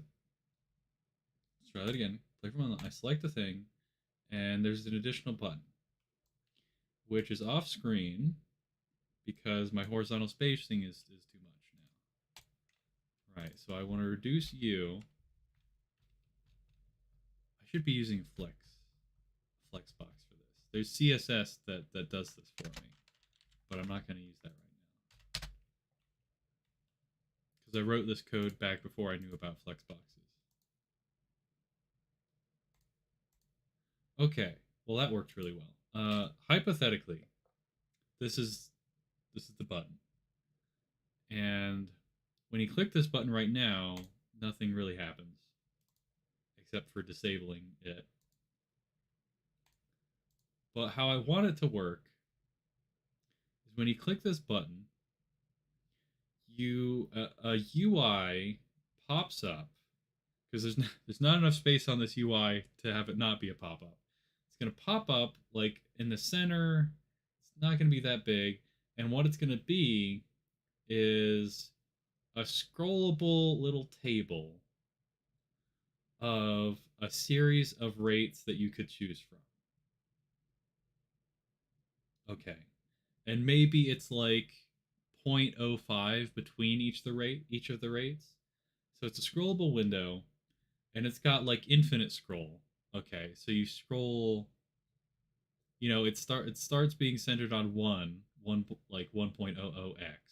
Okay. And if you scroll up it's going to be lower numbers and you scroll down it's going to be higher numbers. Okay.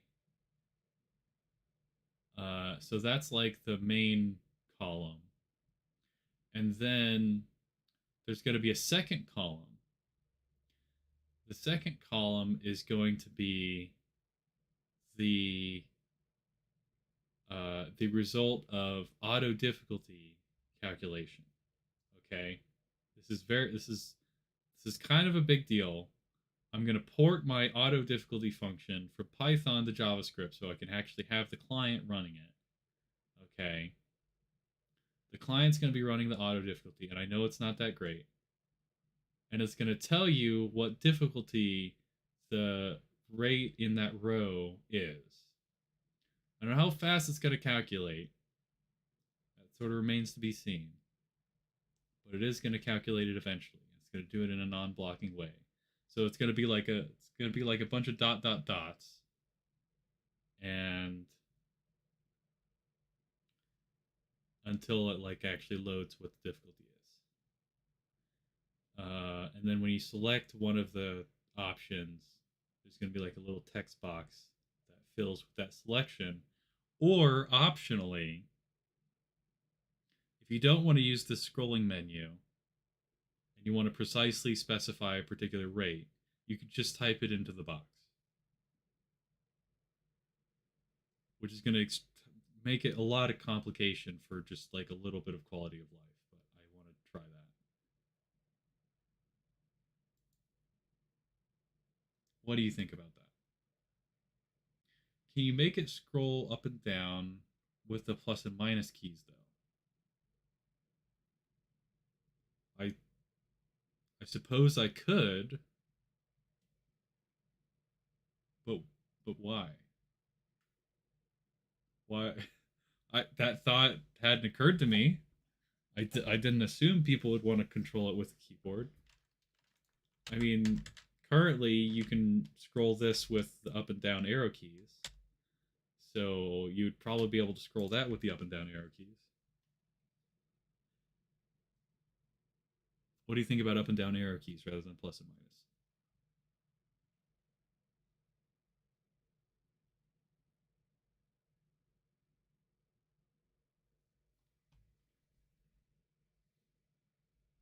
Okay, you'd accept the plus and down, the up and down arrow keys. Cool.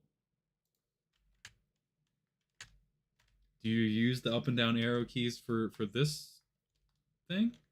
It's kind of not great. It kind of scrolls it like a half or like 3/4 of an element at a time. Um, you could use tab. It's not designed to be used with tab. Holy crap. No, you probably can't use it with tab. Well, no, yeah, you could tab onto this thing, and then once you've tabbed onto that thing, you can use the arrow keys to like do that. I don't know if I recommend doing that, but you can.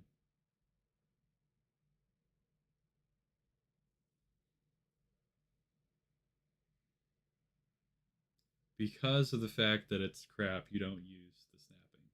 Well, I'm sorry, man. I'm sorry. I I'm not at that level of UI development, man. I'm building for mouse and keyboard. I'm kind of assuming people will use that. But you're right that it probably could work with not that much effort. I don't know how to do that. Yeah, that is it just that is how it do be. Well, thank you for mentioning it. It is in my brain now. I will consider it at some time.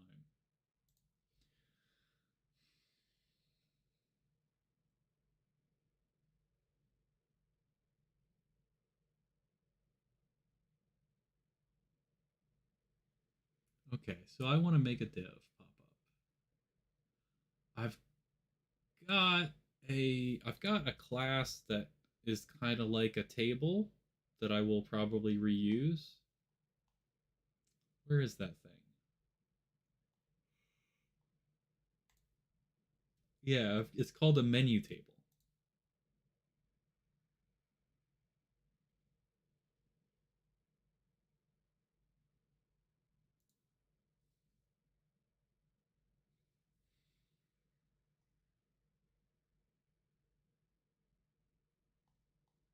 So I guess I stick a menu table in here or something.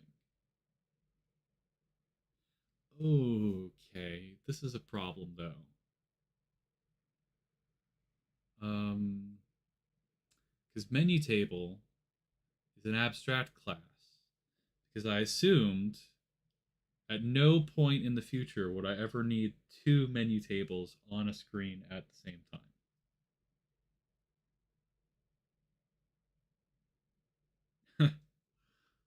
Yeah, good job. That's smart. Interesting.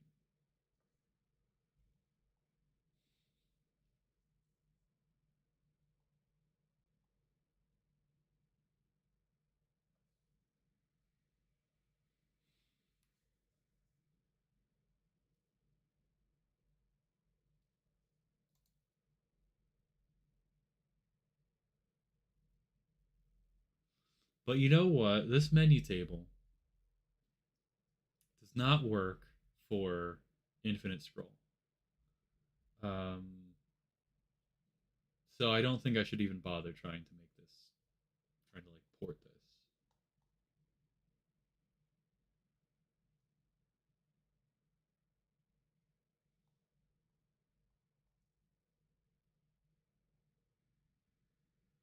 I mean, some of this is useful, but it's just a bit weird. It's just a bit weird, isn't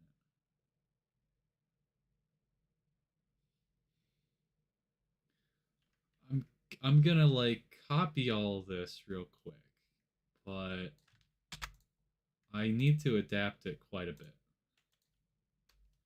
Okay. Probably yeah. Okay. To like re-space this differently.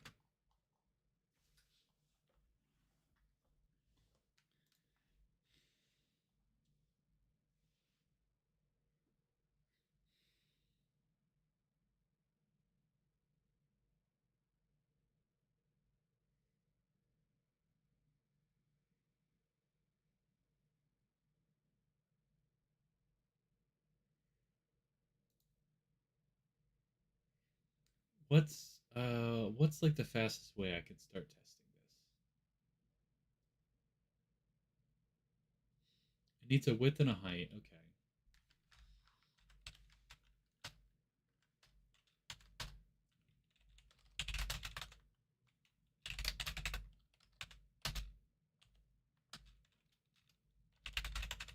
I'm gonna have a div within the div. Okay. This outer div is gonna. I kind of want it to cover the whole screen and um, make it so you can't click on things behind it. You can't click on things other than this little div pop up, or not rate pop up, and maybe like gray out everything else. I don't know. Document to create a div.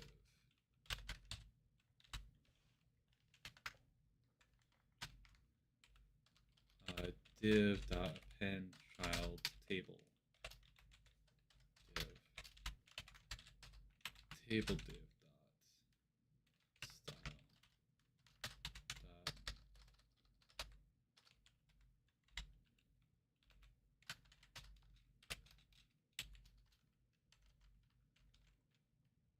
I don't know.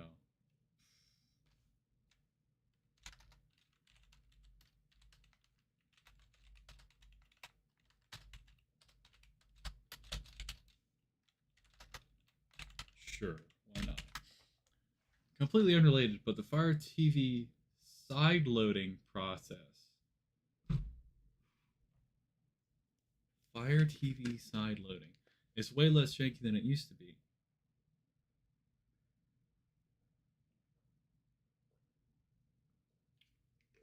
There's a real TV optimized app store for it now instead of cursed mouse toggle. Fire TV side loading.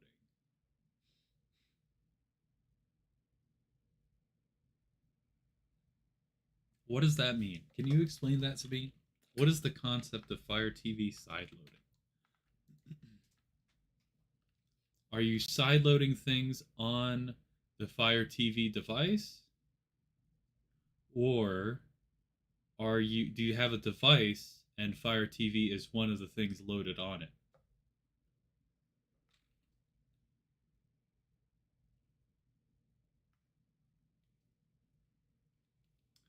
Okay, the first one. Make it run normal Android apps instead of Amazon's. Okay, so you've got a Fire TV device. You want to load things on it that are not just Amazon's apps. Interesting. Okay. Are you're kind of a techie. I would never even attempt to do that. That sounds crazy. It's really cool though. So you put the latest Firefox on it. Okay. That's interesting. Huh.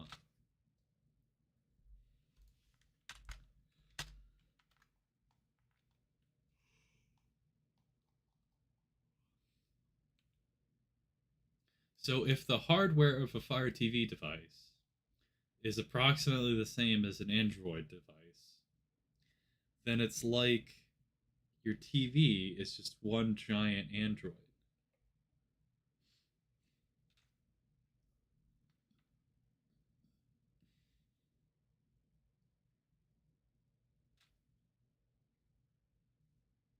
Correct. Wow. The last supported one was in 2019. They decided to stop paying Mozilla. What? Why would you need to pay Mozilla? Or why would Amazon hypothetically need to pay Mozilla? Because isn't Firefox a free browser?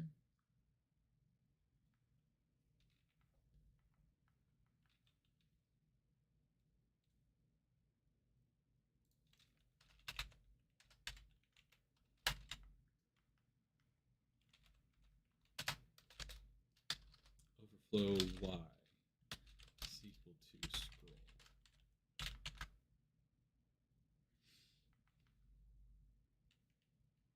Okay. So this is going to be the thing containing the table.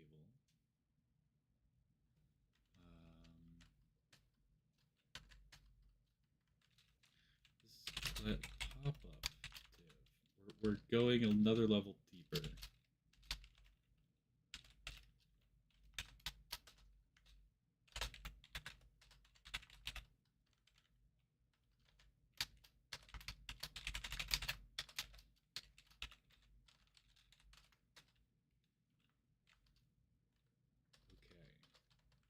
Okay. Actually, the div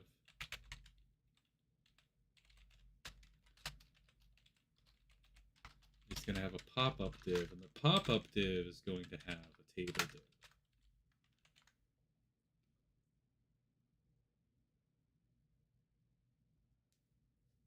So that I can have both a table and another thing in this thing. And then this guy is the one that will take up the whole screen. Yeah, but making it play nice with Fire TV costs them dev time. Amazon wants to do all the tracking which Firefox won't allow, which is probably the other reason they try to force people into using their Silk browser, which is garbage town. By any chance, do you watch the Louis Rossmann YouTube channel?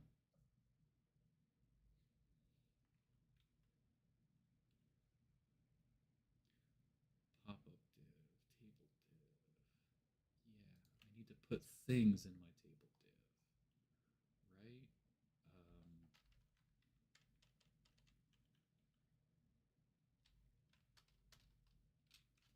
Okay, how do we create a table? Oh, interesting. The table will have a width and a height. I don't know if I want my table to have a width and a height yet. I'm not sure about that. We have a table. Um,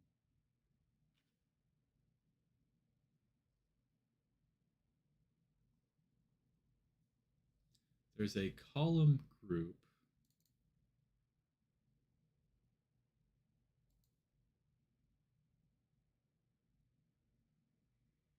Huh. Let me look at the HTML real quick. Okay, so if I look at the HTML of this guy, what is it actually?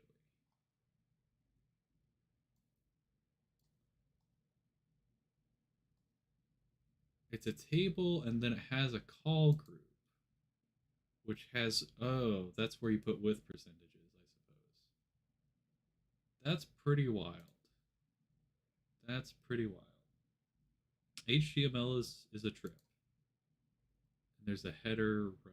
Wow, yeah, HTML is a trip, isn't it?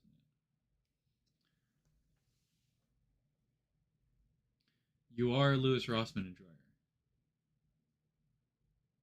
Yeah, I like him a lot. He is in fact one of the 1100 channels I'm sub to. Okay, well that kind of makes it sound like you don't really watch him because he's one of 1100 channels. I'm sub to a lot of channels too, to be fair, and most of them don't ever put out any content, which is good because otherwise my sub feed would be ridiculous. But I'm only sub to like, I don't know, 200, less than 200 probably. Huh.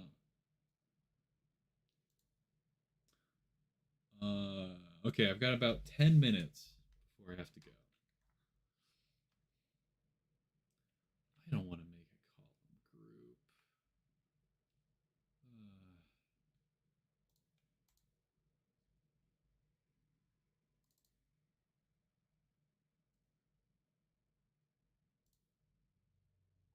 I guess. Okay, I guess I could do it. Right? I guess I could muster just the strength to add a column group, which means I will need column widths.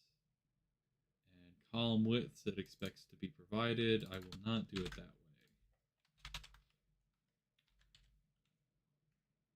Hold on. So when this is all set up, I will add it to the table div. I will say table div dot append child table.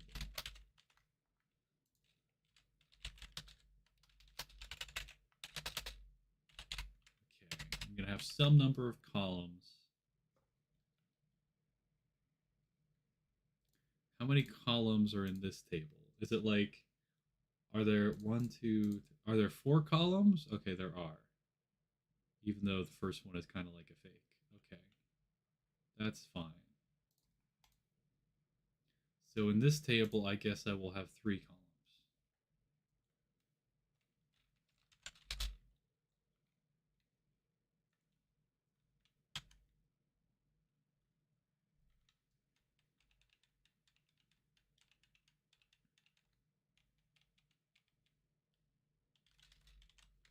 think that's how you do that. Rookie numbers. Yeah, only 200. You've been using YouTube since 2007. Well, hey, I mean, I've been using YouTube for a very long time as well. Um, I have, in fact, I've not only been using YouTube for I don't care to remember how long, but I've also been a YouTuber since I don't know, at least 11 years, which is pretty far back. Yeah, I think my first video was like 11 years ago. You used to not subscribe to anyone because I thought it would cost money. Dude, I remember being confused by the word subscribe. I thought that it implied spending money too.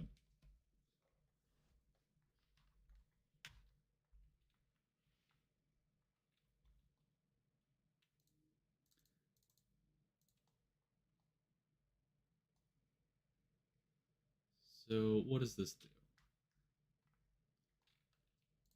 When I add a column group, I do what? I create the column group element. For each of the column widths, because that tells me how many there are, I add a column. Okay.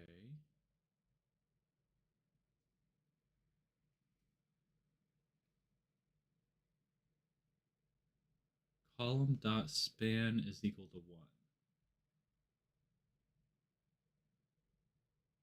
Huh. That's weird, but fair enough. Okay. When do I create rows? I guess I'll create a table body as well. Oh, okay. No, never mind. This is where we create rows, right?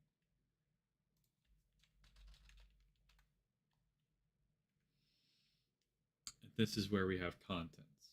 Okay. I will probably now make a static variable for the table body so that I can add rows to it whenever I want, right? New cell dot append child. Wait,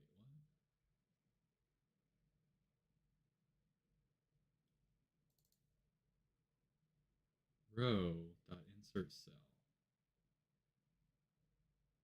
Weird. Okay. Table section. I assume the table section we're talking about is the body, right? Right. Okay. That's fair enough. Can I add to the top, I wonder? I hope I can add to the top of the table. I'll have to figure that out. But anyways,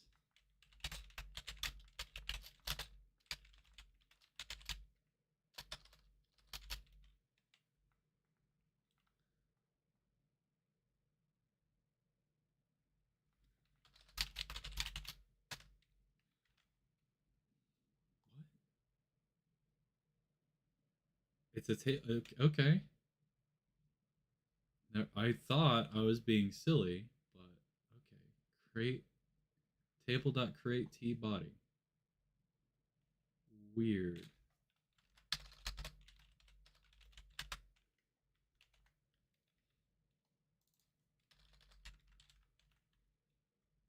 This dot. Oh, this needs to be private static.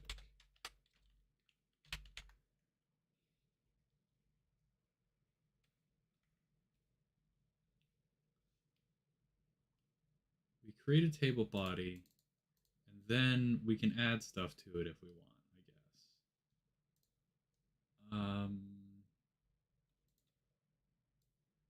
I don't know that we do that like this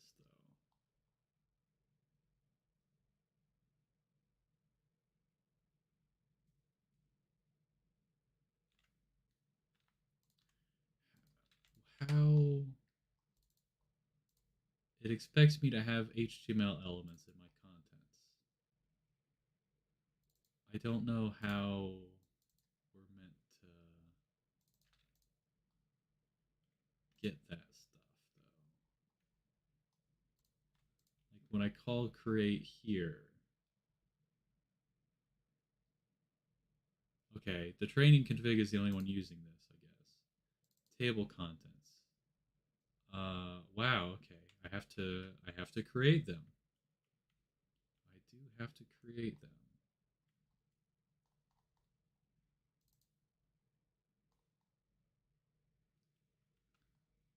Okay, and when that's a curious way to write that. Hmm.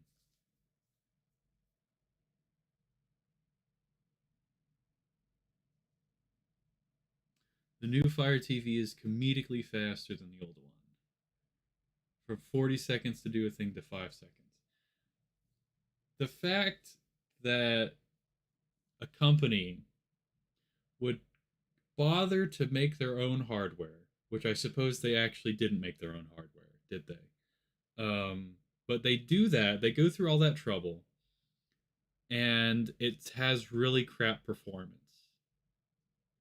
That that smacks of extreme laziness and just being greedy. Borderline evil, I would argue. Because at some point choosing to sell a really crappy product can actually go into the borderline malicious zone at some point. It used to be fast. And then they deliberately bloated the OS. So the old Fires. Oh, okay. So planned obsolescence. Well, that is evil. That is explicitly evil. Oh, fuck software, man. I say that as I'm writing software right now, but just like software is really, really not great. It makes me so sad and disappointed and angry.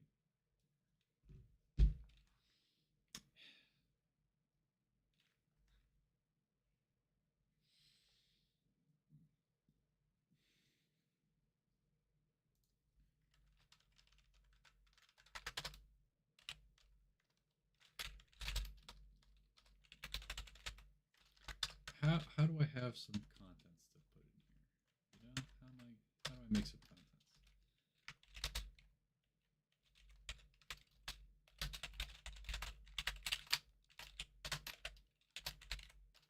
Oh, that's not how you spell that.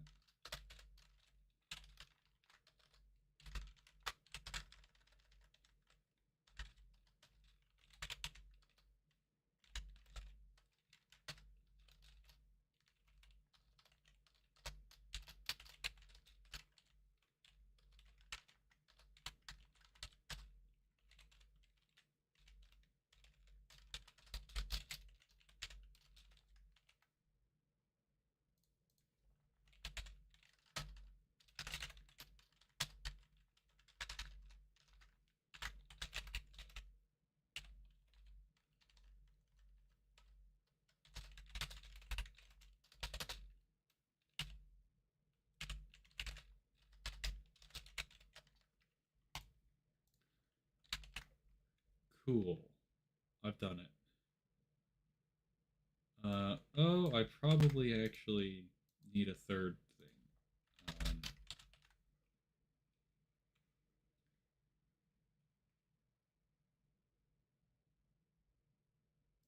This stuff.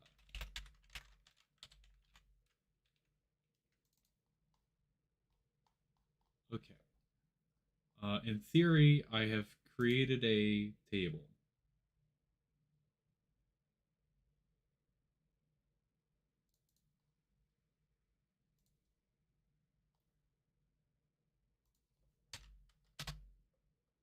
I don't know where the table will show up on screen.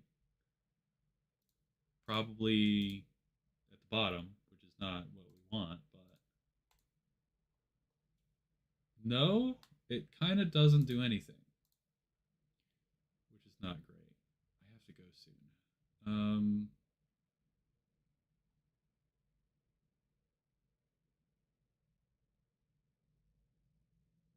I thought it would have. Hold on. Does this get called? Does this get called? I have to go. If this dot is rate pop up. I bet what I didn't do was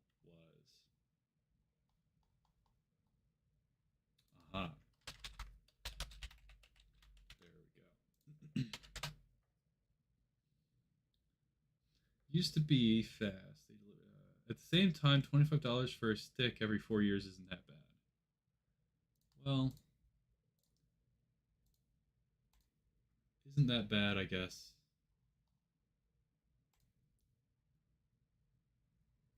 Ta-da! Hey, look, I'm a programmer. This is not great, but it has 100 width and 300 height, and it's basically what it should be. Kind of. It's like the whole table and all that good stuff. Okay, great. I have to go now though. Thank you so much for watching. I will continue this. I don't know. Maybe I'll start streaming again. It's not like I decided to stop or anything. It's just I got distracted and demotivated. Yeah, I'd like to start streaming again. So probably I'll do it tomorrow sometime. You probably can't show up tomorrow because like I'm gonna be doing it in the morning and probably only here because it's a weekend. But hey, thanks anyways. This was fun. I had a good time. Thank you. Hope to see you again later. And yeah, until then, farewell. How do I stop streaming? I've forgotten.